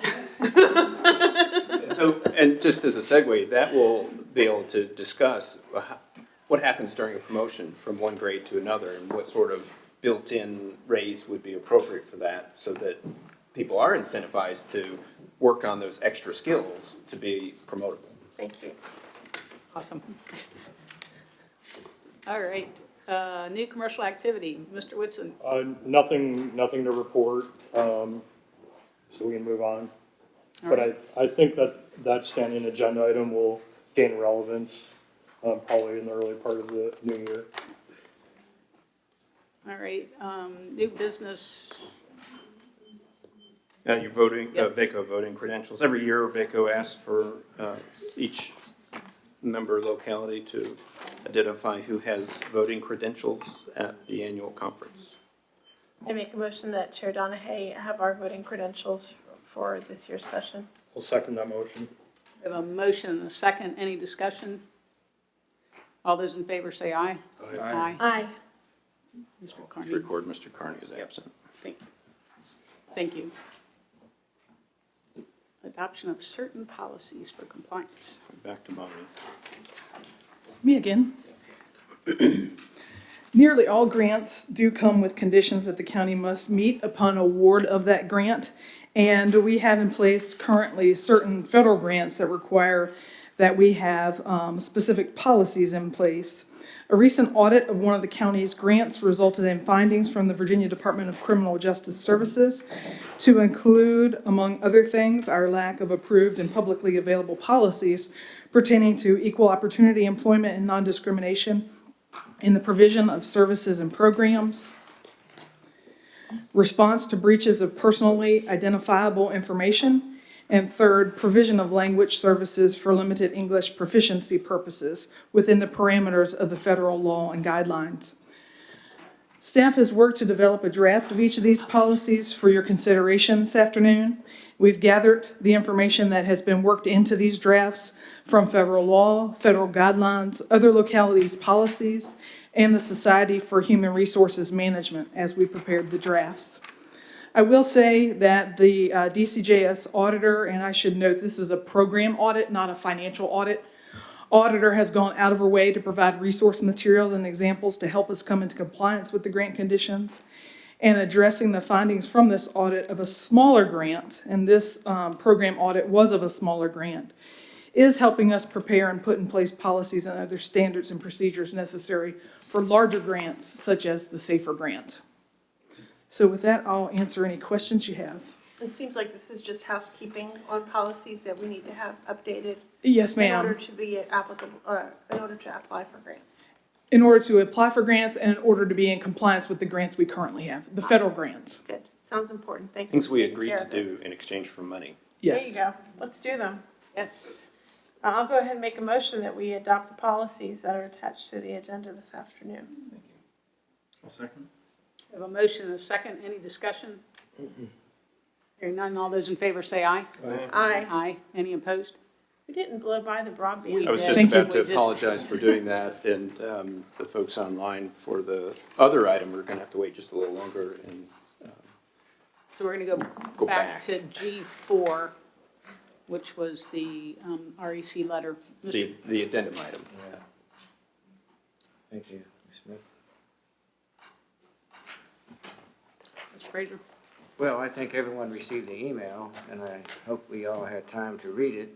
So that brings me to a question, as I identified it in my email to y'all. Our program manager was not included in either one of those communications, either from REC or the response back by Mr. Carr. And I just wonder, where does that leave Rappahannock County? Why isn't our program manager involved in this? You mean Number in the one. Valley, at the regional commission?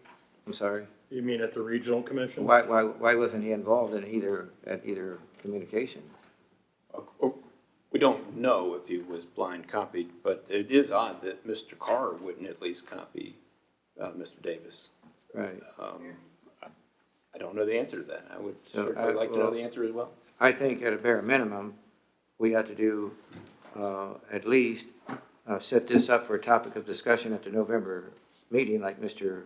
Whitson had suggested at the very beginning of the meeting, but we also, as the Board of Supervisors, can have Mr. Curry as the county administrator, since he was identified in the communications.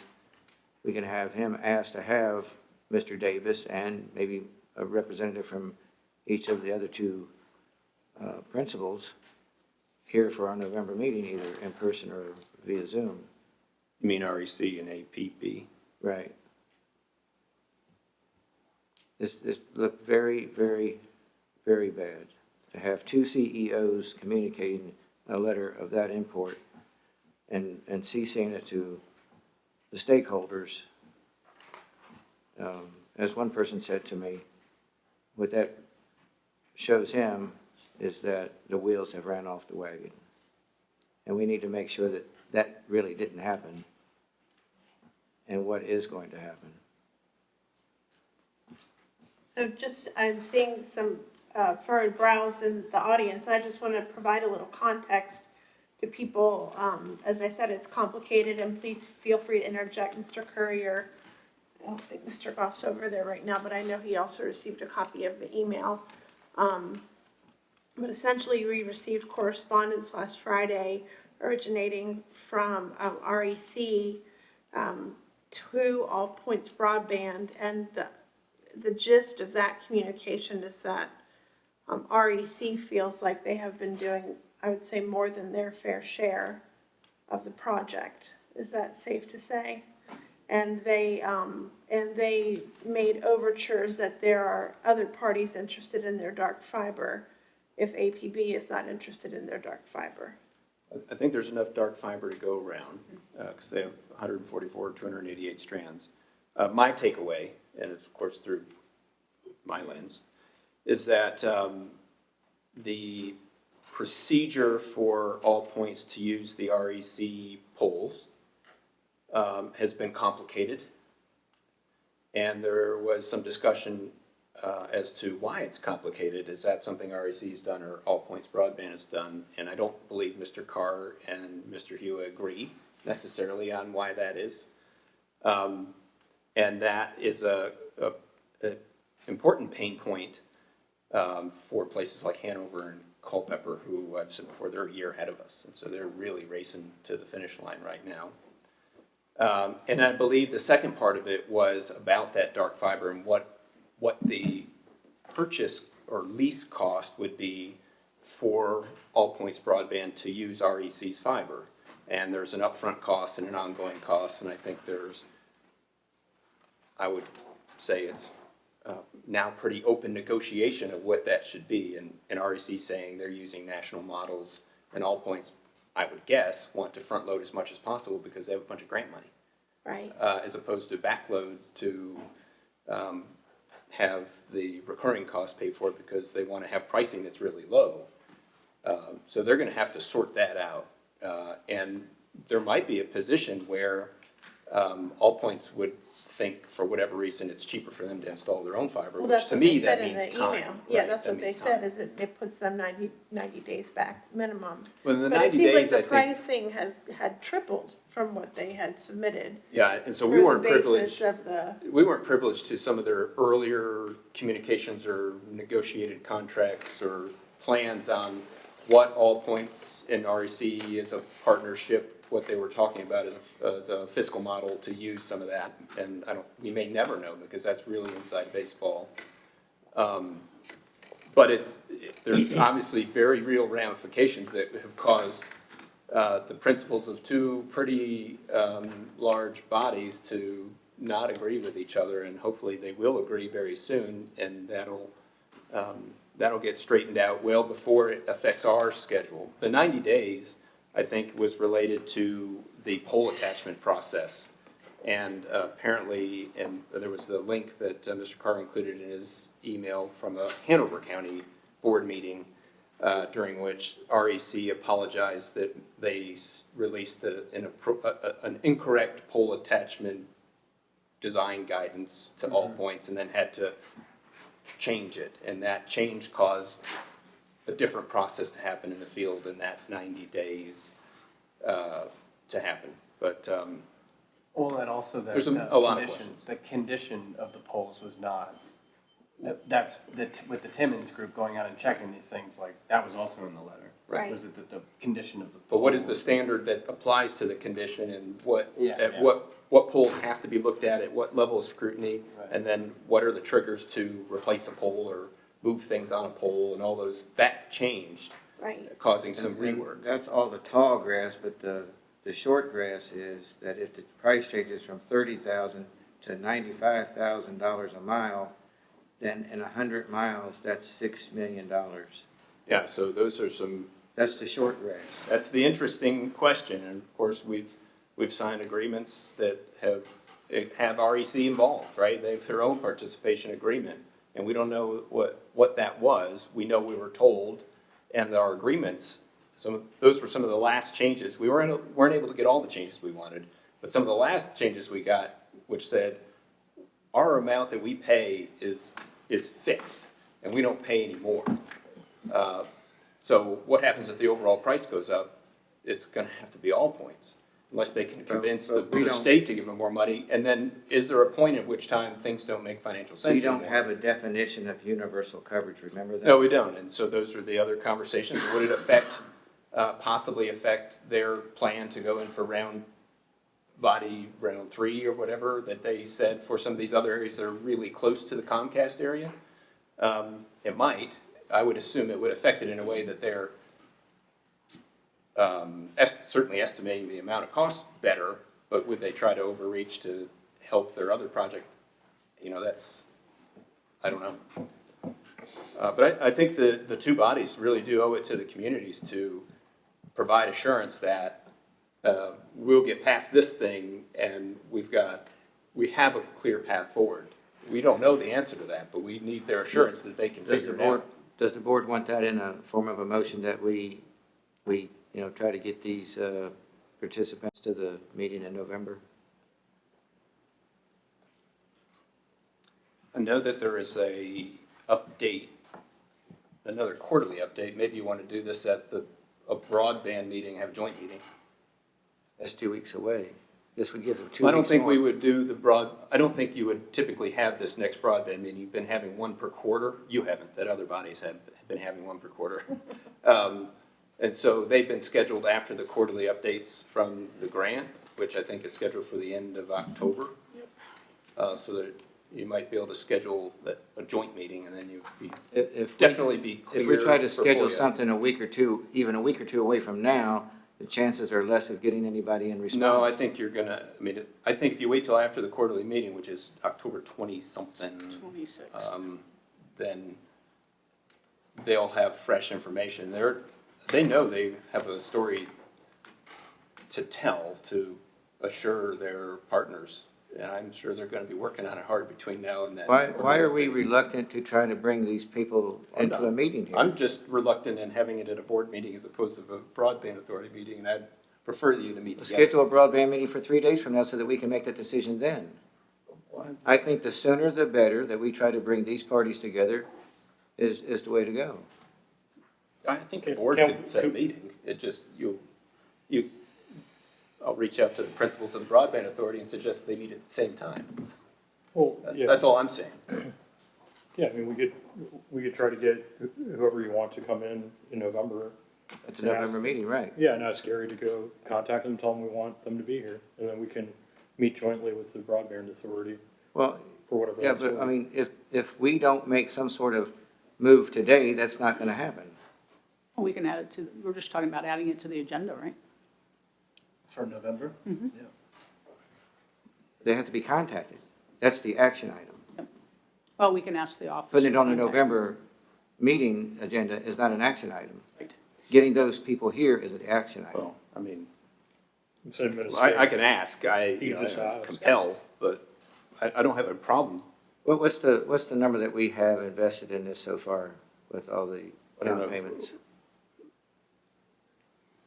You mean total How much money, of- ARPA money, half No, money? how much, what is the bottom line that we have sent to Northern Virginia, Northern Shenandoah Regional Commission? I'm not, I don't. 3.6 million or north of that?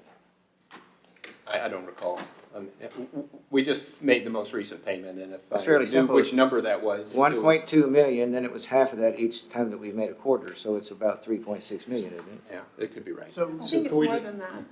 Could we just ask Gary to contact both, All Points REC, yeah. and REC and let them know to be here in November, and we add it as an agenda item in November like you suggested?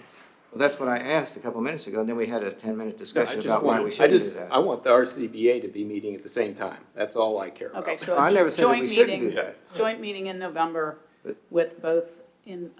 invited. well, I think it's important that we invite them, but if, we should also, while inviting them, ask for some information. So that if they don't show up, we have something. So we should do that. Something's always better than nothing, but Well, no, I know, I'm saying that we should not just extend an invitation to not have someone show up and then just be sitting here talking amongst ourselves the same way. the Board of So I Supervisors think we has should- the power to subpoena people, to have them in front of us. Let's just, So anyway, but I do let's think, just. but I don't think you've made a motion yet. I would just wanted to add to the motion, I think that we should, in addition to, definitely request information on top of their presence. I think it can be worded to such an extent that they know that we're very serious about their appearance here. Gary's good at serious emails. Yeah, I can do it. Okay, I'm assuming you want this to be an evening.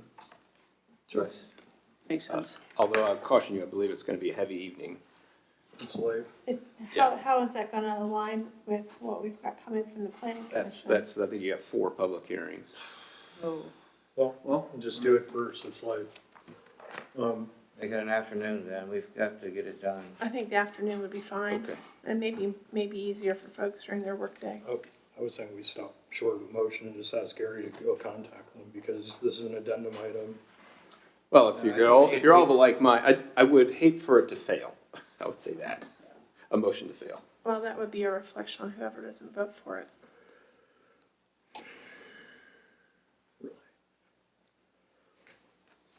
But I have down to ask Mr. Davis, REC, and All Points to have a representative at the November meeting, which would be joint with the Broadband Authority during the day. Yeah. And to request information. any Just information give it- they can give please us ahead of an- time would be There's great. something going on between REC and APB. Can you give us some information, please? Advance information. Okay. Good. Was that a motion? I'll put that in the form of a motion because I don't want any hiccups later where it said that we didn't actually vote on something. So I'll put that in the form of a motion, yes. All right, we have a motion, do we have a second? I'll second. We have a motion and a second, any further discussion? All those in favor say aye. Aye. Any opposed? Thank you. I really thought that letter sounded dire enough that we should consider taking a different route. There's nothing that precludes us from talking to other providers now that we have a signed contract in place.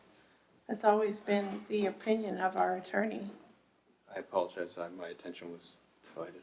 Sorry. I just think that letter sets up dire enough circumstances that we may want to consider talking to other providers and do it sooner than later, because now we're not bound by the non-compete clause. Why don't we hear? I think that is let's hear definitely from them, in and the that's- realm of yeah. Broadband Authority. Well, I think it would be good to let them know that that's been brought up. I don't. No. No, not at all. Let's hear from them, No way. please. This is, we're Hopefully this is just a small tip. not the broadband authority up here, like. I don't think With the I've said supervisor. anything that directs broadband. I think that But you I've only can't, said so that's good. something as a supervisor about my concerns for providing broadband in a very general way to the people that live in my district. And when I hear that some areas are encountering 3-year delays, I have very serious concerns. My goal is de-escalation and get through this issue and have them convince us that they have a plan to get through it. And if they can't convince us, then we've got some serious work to do. Yeah, absolutely. Right. All right, courthouse campus networking security. Okay, thank you. I do have a couple folks online who can speak to details if necessary, and if not, they had great entertainment for this afternoon if no details are necessary. I've been working with the sheriff for quite some time on the closed circuit television system in this building and around this building. It's in definite need of being upgraded. I'll leave it at that. Does anyone need convincing? So there's a lot of money here, but you do have courthouse security funds that are collected as a fee for court action. And those dollars have been piling up for the last couple of years and are now at a pretty considerable amount, which is good because it can be used for this sort of project. So the sheriff worked with a vendor, the same vendor who's helping her with the mobile data terminals, who's on state contract through UVA, and received some quotes to get this camera system taken care of. I kind of stopped the process and said, hold on, this is all IP-based equipment, and we have other IP Internet Protocol needs, such as VoIP phones, which we've been talking about for a long time and haven't been able to get to, because we pay a lot of money for an antiquated phone system now that might have part issues going forward. And so if we're going to install network infrastructure for a camera system, it needs to be able to also support a phone system. Scalable. scalable, have the right number of ports, have the right kind of wire, all that fiber, whatever it Built-in is. redundancies. Right. So I said, go back and look at your design and make sure it can be ready to do the second part of the project, which I've also asked them to design. And they did, and that look caused the price to go up about $10,000 to make sure it was scalable. So it was good that we jumped. That's all? That's all. Well, it's pretty robust already for the nature of the system.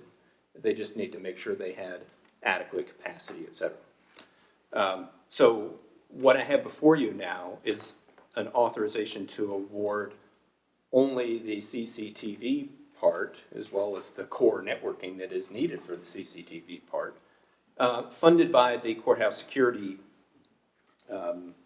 fee revenue. And I will come back at some later time with proposals for the phone system that would be able to leverage this information, this system.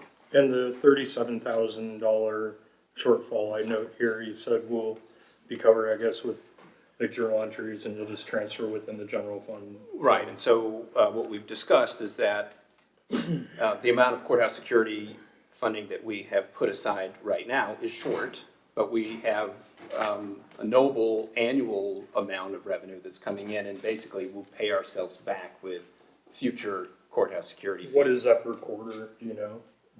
Well, per year it's about 50. Yeah. Okay, so we'll pay it off in 12 months, so. We're not gonna have any procurement hiccups because this is a rider. No, and that's the beauty of it is a cooperative procurement vehicle through the state, through UVA. Okay. And so we're able to get a large company in here to knock this stuff out and get it done.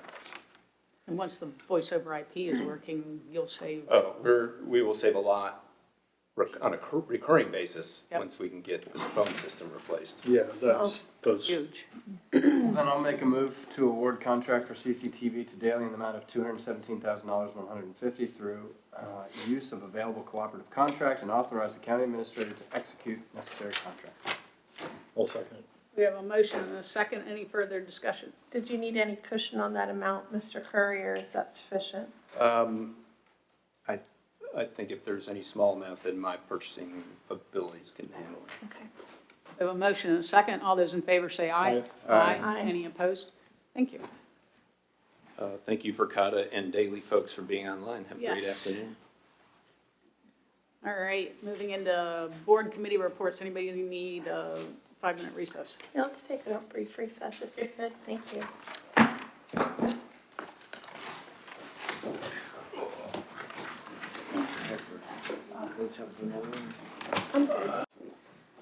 Building committee, I'm sorry, Madam Chair. my guess is you're going to have it this evening. Yes, as you know, we have the joint meeting, so I guess we'll spend most of our time on that tonight. All right. We've had no other meeting since, well, we did have the meeting, I'm sorry, just the other day when we spoke with the architect for the historical preservation part of what we're working on, and he's working up, I guess, a first draft at the, I'm sorry. Detailed scope. Well, yeah, scope of detail for the old church envelope and the jail. Thank you. Recreational facilities.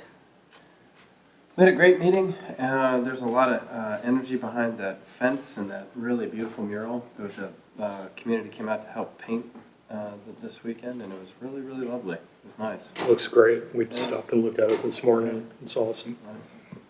I'm always a little bit cautious about things like that, but it looks like it's turning out pretty good. Yeah, the design thing, well, we were pretty specific about it. It was like it had to be, the content had to be had to relate to our county, which it definitely does. And so she did a great job of coming up with this pastoral scene of, you know, cows.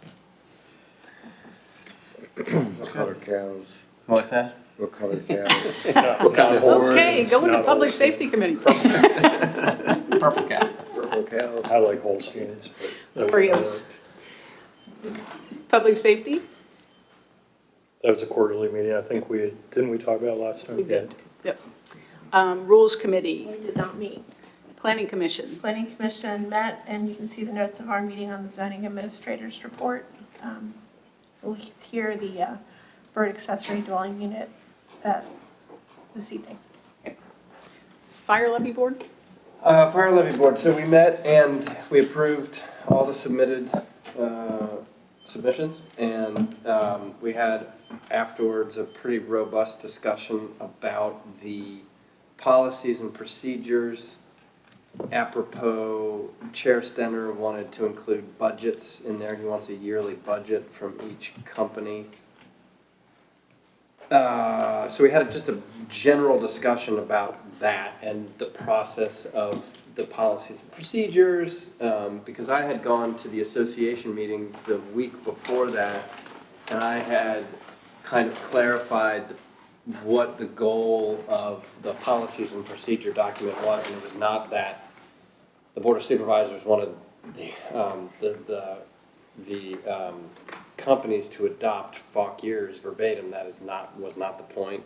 But the point was to have a general discussion about what it is that everybody does to get on the same page so that everybody understands there's transparency and efficiency when we're doing this, budgeting exercise, and that the public has access to, how things are operating. And that was at the association meeting, which I then reiterated at the fire levy meeting.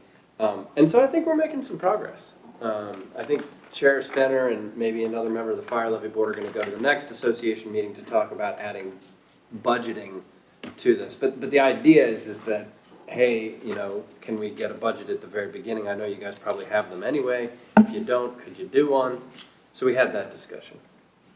And just a related question, in our annual fire levy fund balance, I assume we're very cautious in keeping that walled off, and that all reimbursements stem directly from that set-aside fund. Are we ever, I'm asking this in the context of Chair Stenner's question about upfront budgeting, would it not be a useful tool to make sure that those funds that are set aside are always adequate to cover expected reimbursable expenses? I think there's a couple big picture reasons why some budgeting, and maybe it doesn't have to be really onerous, Right. could be helpful, and that is there are many non-capital expensive things that fire and Sure. EMS companies have to do. We just, the striker, the cot loading system and the life pack, and these maintenance service contracts are really expensive. So if we start to budget for things like that, or tires every 10 years and turnout gear every however many years that you're supposed to do, if we can get these things on cycle, then maybe we're not hitting 6 or 7 of them all at the same time in 1 year, and we can work together to kind of feather things together so it is less up and down if we can see 7 companies wide. I understand there is probably some concern about how many pencils they plan to buy next year, but I don't think the fire levy board is interested in the minutia. Right.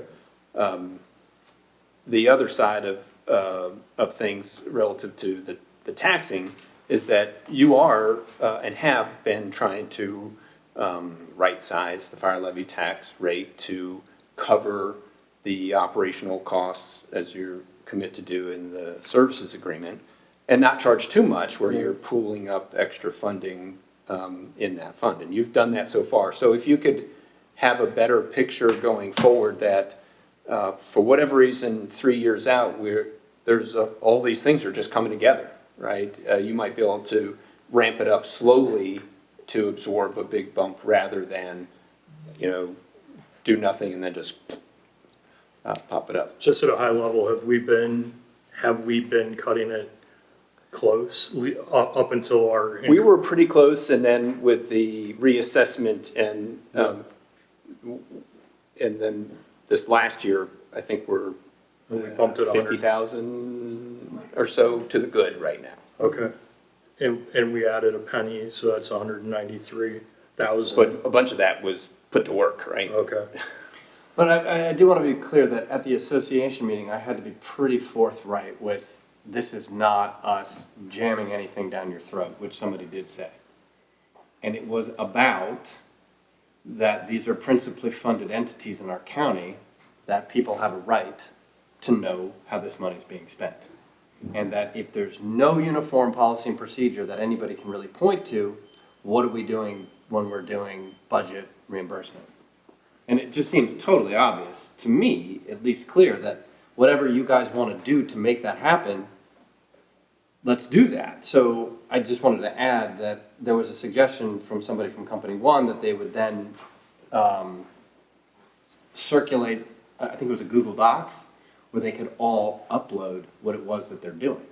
And so there'd be one sort of central brain where everybody could go look, and each company would throw up, hey, this is what we do, this is what we do, with this is what we do, which I think is a great idea. And I think is working towards just getting to a place where we know what's going on, specifically at the fire levy. But I don't think that is where they, excuse me, they don't want transparency. It's just that they don't want another layer of work laid on them, and they're volunteers already. I mean, I literally said that. I mean, I literally said that to them. I said, this is not something that some thing is trying to make you do. This is about what you're already doing, if you're doing it, just compiling it so that we can all see this. This is not there are no accusations going. So anyway, it's a slow process of, I think, just having that dialogue of we're all on the same team, we all want the same things, and why, you know, you're already doing it. Maybe some people don't want to move to QuickBooks. Maybe some people want to stay on Quicken. That was one of the things that the fire levy board really wanted everybody to go to. Literally, and I don't know the difference between the two. I don't either. But I don't think some people do, and I don't think necessarily that's a hurdle over which we can't jump. That's fine. At least we know that. And there you go. We just move forward. Yeah, and you have confidence. So at the end of the day, you have confidence to be able to share with the public Yeah. what you're taxing, why you're taxing, and why it's appropriate, Yeah. and distributing it, and that you have confidence that it's being used appropriately. Well, and then I brought up at the meeting, as we're gonna get these budgets from the companies that are, we're not gonna meet them, they're gonna be above that. It would be very unlikely that we'd get a budget from a company, and this is fine, at the beginning that says we want X, it's gonna be X plus 20%, X plus 10%, or whatever it would be, which is fine. However, then, when the public then comes and says, why does it just keep going up and up and up? To your point, there's a way we can just show, hey, this is what's happening. I mean, everybody values 911. This is incredibly important, and this is why we're doing it. So I think it just kind of backs it up in a positive way. Excellent. All right, moving into treasurer's report, cash flow. I'll just say real quickly, last month there were a few questions about cash flow and why it dipped low, and reminded the board that the tax bills were delayed just a little bit to allow us to look at what was happening in the state. And so now that the tax bills are out, you can see that that little dip has rectified itself.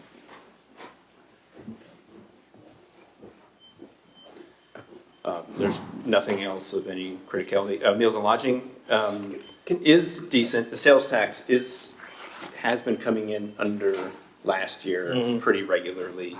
Last year did outperform budget a little bit, but this is something that we need to keep an eye on, and Ms. Jewell has been sharing this with you.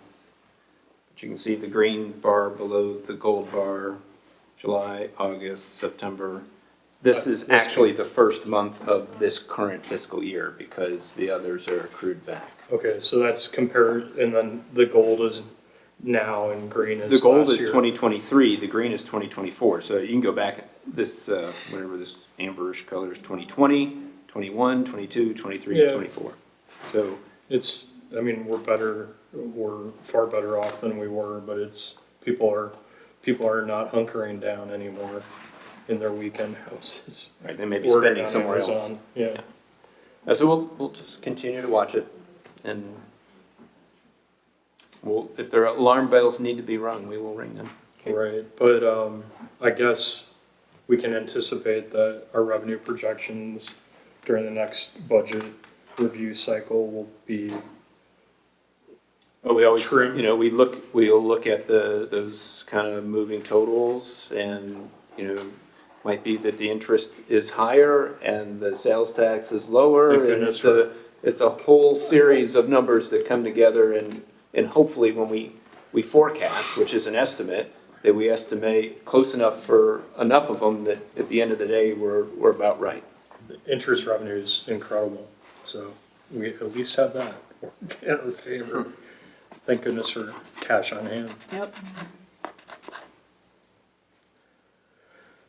All right, anything else in there? Are we still, would you say, we haven't talked about this in a while, just when people ask me about the general financial health of the county, I have a habit of defaulting to sort of the single talking point that and I believe this was the case certainly 2 years ago and maybe last year, the lowest cash point of the fiscal year is around $6 million. I think it's around $8 million. It's now 8, okay. Well, I'll gladly revise that talking point. Now, well, Bonnie's shooting me weird looks, so let's pull up the chart. And that's typically, it's in July and August, right? July, August, September, yeah. 7933, but there's some reserved dollars in that, I right? understand, yeah. So things that are restricted, and that's some other policies that Bonnie's got on her list. There's some policies for your fund balance and debt service and things like that to help guide future decisions, because you're gonna have some of those decisions coming up with big capital So projects. that's 8 million in August of 2023. Yep. And let's just go back, how far does that chart go down? 2018? Oh, well, you're negative down here, yeah. 2017. We don't need to worry about that, Yeah. but anyway, it's the right trend and. Actually, I think we nipped off the negatives. We're starting, I don't know. But at any rate. Good, 8, we'll call it close to So 8. when you begin to do this larger view forward planning, you have to account for weird cash flow things like what if the tax bills didn't get out for a couple months because who knows what happened, right?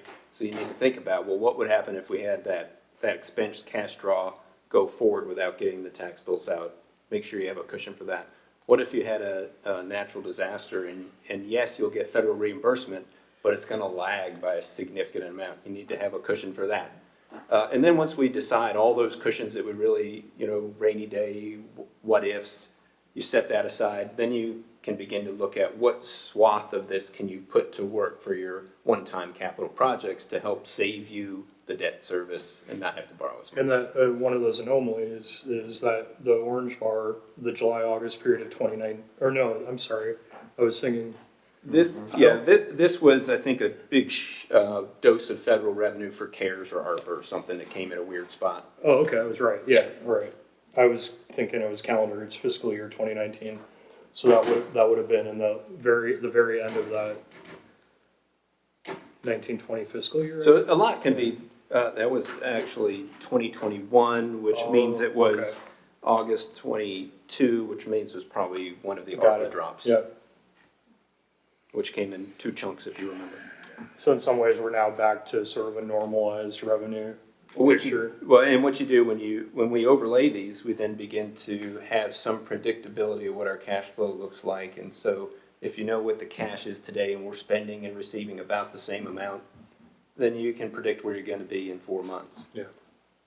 So you can make the big decisions coming up on, well, what debt service payment can we afford?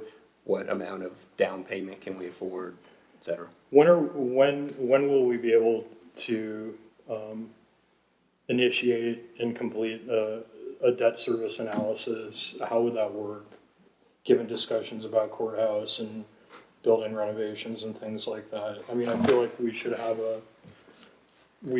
that analysis done. We can do that analysis at any time. It would be good to have an idea, though, of when those projects are going to happen.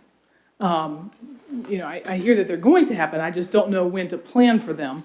And thinking ahead to when we need that money is better to do now than wait until a day before we need it. So yes, the sooner that somebody can give me an idea of what's the timing of these various projects, the better in terms of that debt analysis.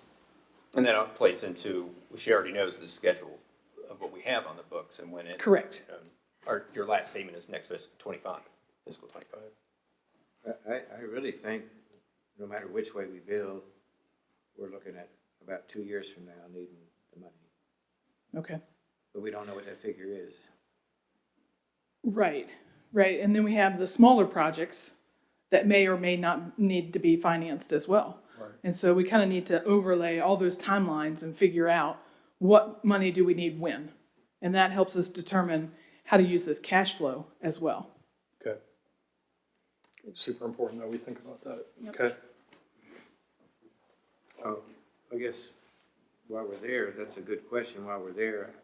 Do you know how long the time frame is to initiate the bond revenue question? So VRA, which is the Virginia Resources Authority, has generally 2 pooled financings a year, one in the spring, one in the fall. And I would imagine that that's probably a 5 or 6 month process, is my guess. For us to initiate it and have all the paperwork in for the borrowing? Yes, And we would that's my very guess. likely go through something like VRA rather than a general obligation bond. We have Most no definitely. rating. I mean. Right, well, I'm familiar with them, I mean. And that's what we've used before. Right. Or we've used school Yeah, it would not, resources, but. I would not advise trying to do the general obligation route. But That's generally, gonna be a much longer process. But a VRA loan is about 20-year max, isn't it? It depends upon the asset that you're trying to finance. So I think that maybe 30 years is the max. But then they've changed because I was always under the impression it was 20 years. We can certainly look into that. And if you're, the most recent ones, you're doing some energy efficiency sort of things, which probably wouldn't be eligible for more than 20. They were 20, and of course, Yeah. if you want to buy 27 police cars, you don't get 20 years on that. I hope That's not. right. You get about 4. Yeah, at best. All right. Anything else? No, I'll just want to touch real quickly on county administrator items. The refuse sticker program is generating a lot of interest. There are some particular interest in Culpeper residents. Been contacting the office, so I expect that will continue. And our attendants are hearing from them, and I expect their politicians will hear from them. So just want to make sure you're aware of that in case you hear from their politicians. Well, I initiated contact some time back with both Brad Rosenberger and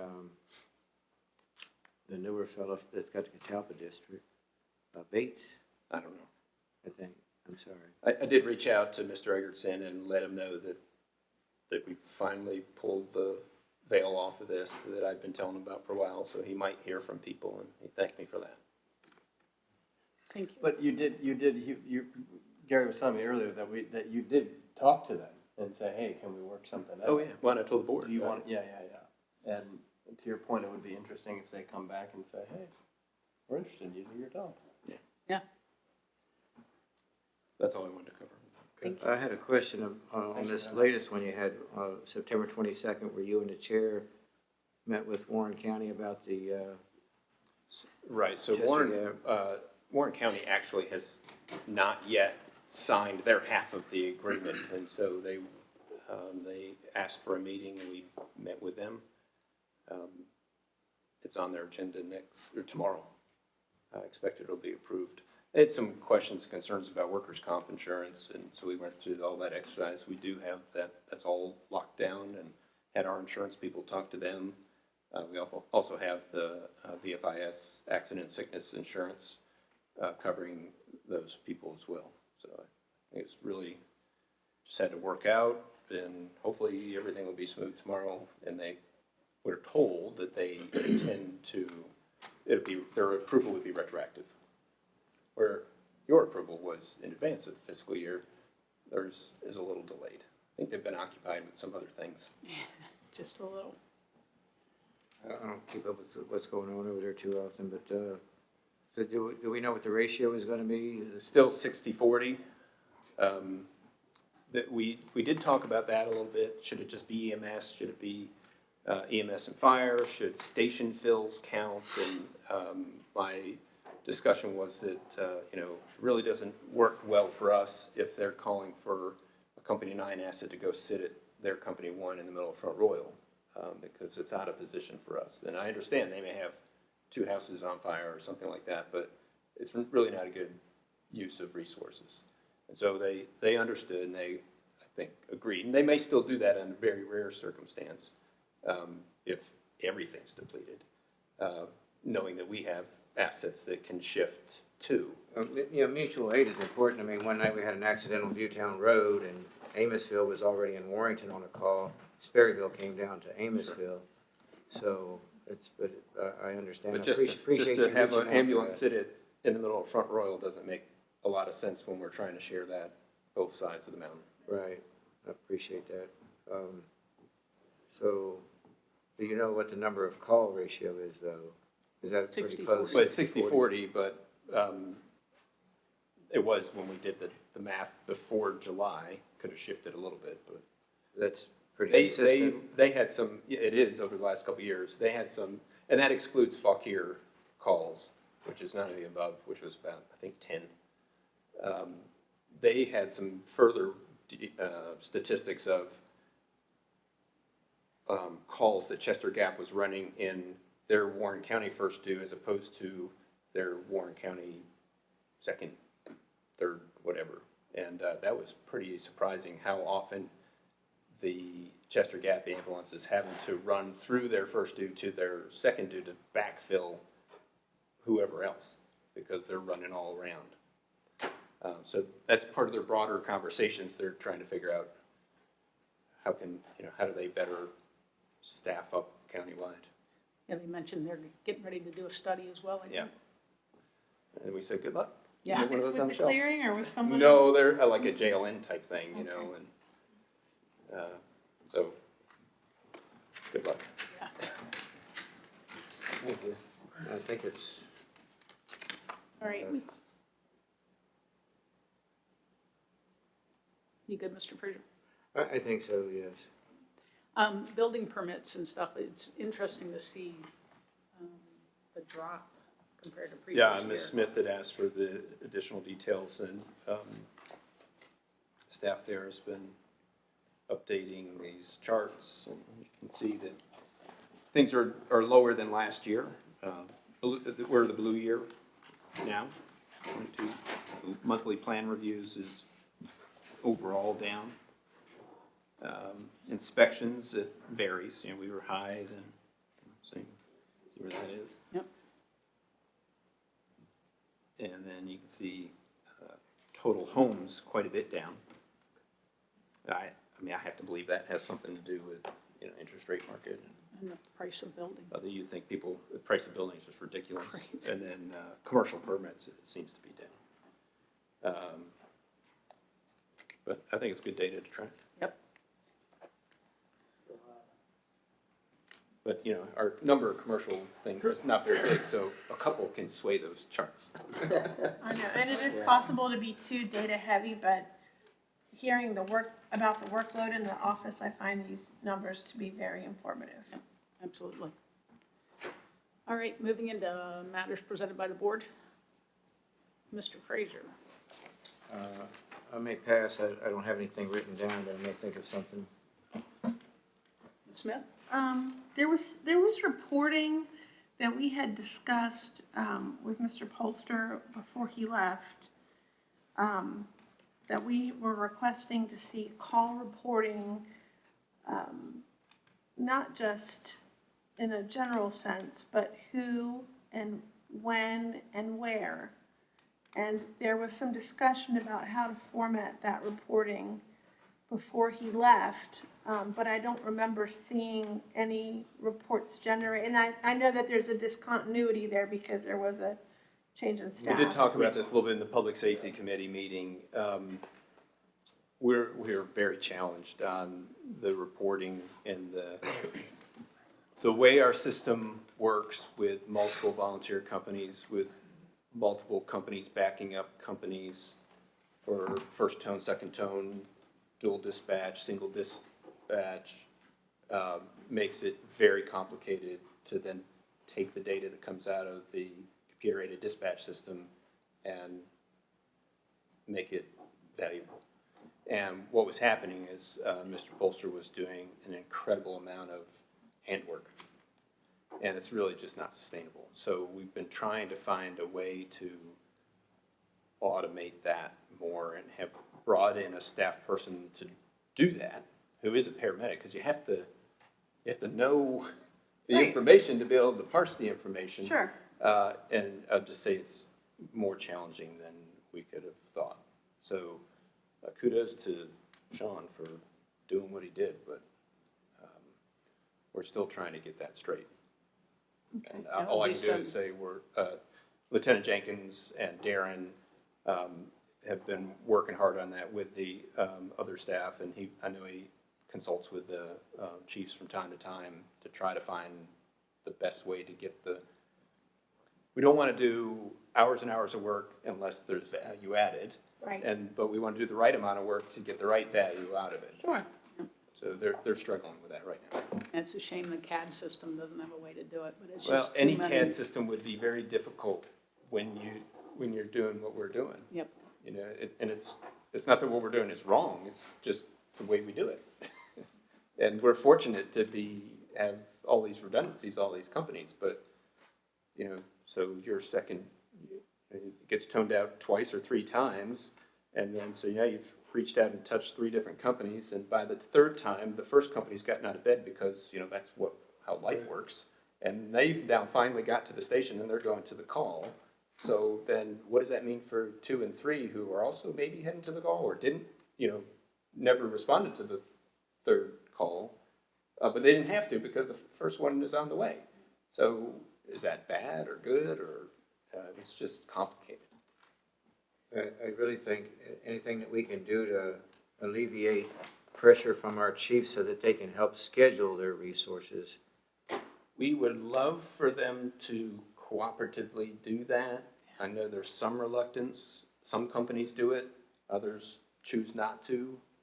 But I think that's a great conversation to have together to how doing something like that could help everybody.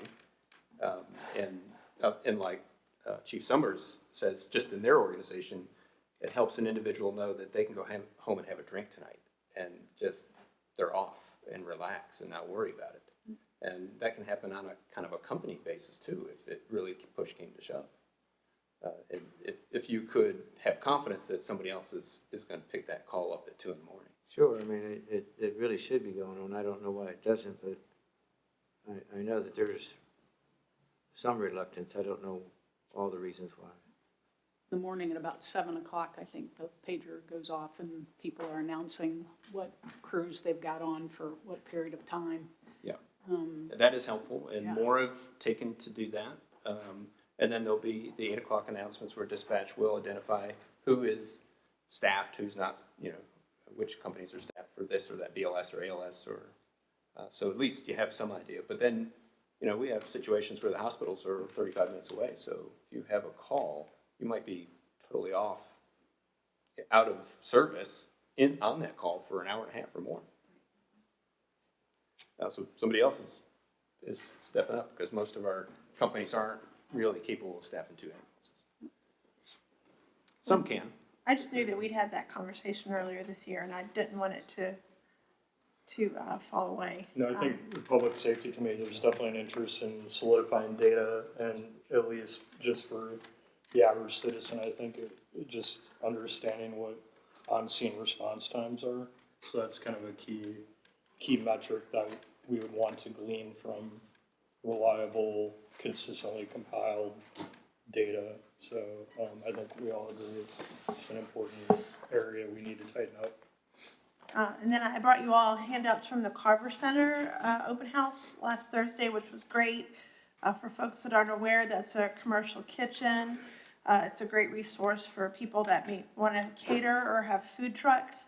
They hope to have co-packing capabilities, and basically if it's not something that they have yet, they will entertain getting it if they think it's a good fit. They have about $1.9 million of funding already in place, and they need about another $1.2 million to do everything that they want to do. But it's a great kitchen, and I didn't see the before, but the after is very impressive, and if you're in the neighborhood, I'd encourage you to stop by. I think we took a before tour. Yeah. There was nothing there. Yeah, At the walkthrough of what it's supposed to be. yeah, folks said, that people from Rappahannock had been there in the spring, and they said, if you didn't see it then, wow, you would be surprised at all the work that's been done. So it's a great asset, and hopefully will help some entrepreneurs. And being that it's right over there in Culpeper, it's easy to get through, easy to get to. Also, Miss Jewel and I, and Richie Burke,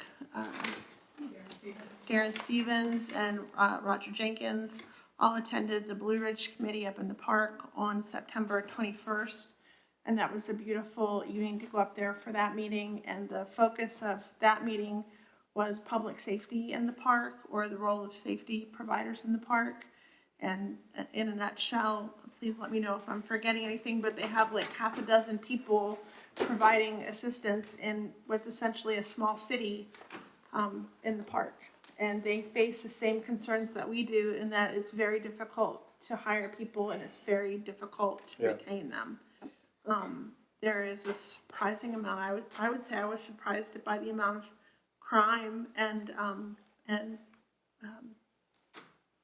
suicide and deaths in the park. I thought that was really surprising how many. They average 6 deaths in the park proper every year, and of those 3 are usually a suicide, which I thought was alarming.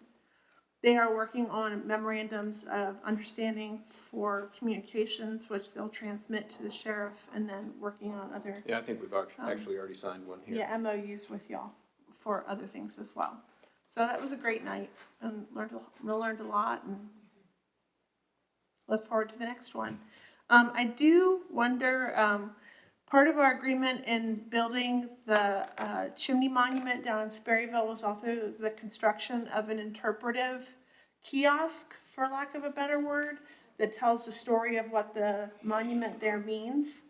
And so I'll be reaching out to some of the participants. That's sort of an unchecked box in that installation that was set aside. It sounded like when COVID struck. So we'll go ahead and try and get that wrapped up for them. And then I've always wondered, all the talk about flags the last few meetings has made me wonder if we could get some Rappahannock County flags made and for sale, like we do the caps. I mean, I always see that one there and the one that we have at the school that flies. And I think people would buy those and enjoy as many of those hats as we sell. Well, the draft sign ordinance would allow you to have it because it's a governmental agency. Well, that's But there are those in the community who don't want that provision to stick. So I don't know. That's at the will of the board. I think it would be great to have them. I think that I would enjoy flying one, and every time I drive past the high school and look over at the flags flying out front, I think that looks so good. I would really love to see our county We didn't have one in this seal. room, and so we caused that to happen so that we can have one. Well, and I think we sent one down to And we Vaco sent as one to well. Vaco, so they can hang it on Which the I wall think for is the conference. great, but I think if we had them made and had them for sale, and I don't know how you all feel about it, but I think it would be a great addition to what we offer in the offices. I think it would be a good merch addition, for sure. We're generally opposed to dealing with merchandise, but if that's the will of the board, we can. Is this something that's going to give you a total brand bubble? No, it's just, our mission in life is not to sell merchandise. But we can do it on the side. pink camo hats. Can we have some flags too? I mean, I think that people love the hats, and I think the flags would be wonderful too. Ran into Bonnie a would love guy to do it. Saturday, and he was wearing a Rappahannock ball cap, and I said, hey, who do you got to know to get hats from that?" He said, I got it at the thrift store. Oh no! Anyway. Well, are you good, Ms. Smith? Yes, that's it. Thank you for Thank you. Lots going listening to on. all my. Could we circle back to legal matters? Well, are we done with this one? No, we just started, actually. We can as soon as I Yeah, get we through kind the of rest of these. bypassed that, and I just want to make sure we don't go completely past it. Mr. Whitson? I see that Mr. Henry from Rappahannock Electric Co-op is on Zoom. and I give him a lot of credit for being here this long, but I do have a question for him, if you could unmute him. Paying attention. Hopefully he's there. It might be a small. Wow, thanks a lot. Good job. Hi, Jeff. This is the ultimate test to see if you were actually there. No, I don't know if you remember, this is Keir Whitson, and the district I represent includes the town of Washington, and there's a very, very damaged pole I'd mentioned a while ago on the corner of Main Street and 622, which is Harris Hollow Road. Somebody hit it with a truck and took a big chunk out of it. I think it's got to be replaced. And I'm pretty sure it's yours.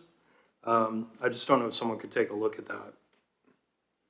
Why? Absolutely, I'm It's, pretty sure that is ours, and I'm gonna submit this to our service department to take a look at it. yeah, I think it's on the northwest corner at that intersection and directly in front of what used to house the Rappahannock County Health Department. So it's right in front of a building, but that intersection, the geometry of it is not good. So that pole took a beating at some point by a truck that cut the corner. So, thanks. Sure, thank you. Thanks. All right, Van? All right, the only two things I have is we all received, I think, a call and an email with regards to the clearing second meeting. Didn't know if this would be a good time to have that conversation as to the will of the board. I think we need to have it. Are we just talking about when to have it? Yes.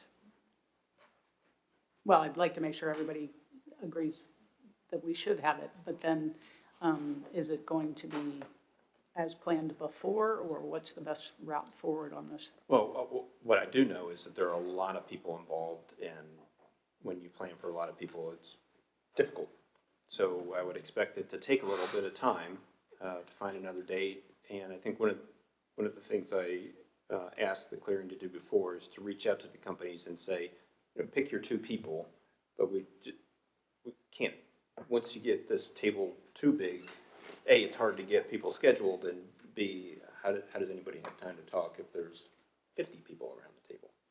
I appreciate us being at the elementary school for having a place large enough, but the acoustics was so bad that. It is bad, and so we have not a lot, we definitely wanted an environment that was of round table nature and not people sitting in benches, looking at the board. That's not what you're trying to develop. Mm-hmm. And we didn't want to have it at one of the companies because there's intercompany dynamics, and so we ended up at schools. There are not a lot of options at the schools. I don't think the band room is big enough at the high school. And that's got terrible acoustics also. It's not great, right? Yeah. And the library's too small. It is ironic, The but the air library's too handling in small. there is even worse than the auditorium. So loud. And the auditorium would be fine, except for you're back to a lecture type of setup, and that's just the opposite of what you want to do. Well, and once they added those air scrubbers during COVID, it became very, very loud. Yep. So, we could probably arrange tables better, but I think perhaps company one and just get past the point that we're having it at one of the companies. well, that's, Cover up the sign for a night or something, call it neutral territory. I don't know. I don't know. I agree. The ceiling is lower and it's never been as bad. yeah, as it well, was in the and so we want elementary to provide space for public too, because they're interested, so, Okay. All right. so Well, it's the furthest extreme, but Amosville's probably large enough. I don't know if they want to do it, and I don't know what their schedule is, but. So I'm hearing that we're all interested, and then you figure it out. logistics are the tricky part. Yep. Okay. Thank you. The other thing I have is I got, and I assume everybody else did, a flyer from Volunteer Drivers Needed, Rapid Home. Together we can keep our community moving. It's amazing. I don't know if you've attended the event that's once a year to thank the drivers. There's a lot of people that drive folks around volunteering their time. And if anybody has some extra time and wants to help, please share the flyer with your friends and family, because it sounds like they need a few. All right, Mr. Frazier, you wanted to go back to legal Yeah, matters? the Caparuccio, that's kind of, you know, it's in Jackson District, and I have people that ask me about that quite often. Yeah, so I think you're aware that the judge ordered civil sanctions against the property owner. Days before that hearing, which was August 22nd, the individual submitted an erosion sediment control plan, which was one of the things he was compelled to do. And staff knew pretty well it wasn't adequate, but we sent it to Culpeper Soil and Water Conservation District as we would any other plan, and asked them if they could, because there were daily civil sanctions, we asked them if they could make sure they got it through it quickly, because it was probably going to be a complete misreview based on what we saw. They did turn it around very quickly and got comments back to the individual and the various legal counsel. And as far as I know, nothing's been resubmitted. So this individual has daily fines and has another date before the judge, which is going to be uncomfortable, I would imagine, if progress has not been made. Do you have that date? I thought I put it in here, but I did not, and I think they set the date, I don't recall, but I'm sure it's online in the case information system. Give it to me when you can.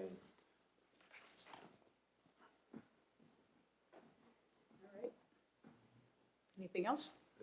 The other one, the clock's basically running on it. I mean, I think with the Capielli thing, that not necessarily does the Supremes have to hear it.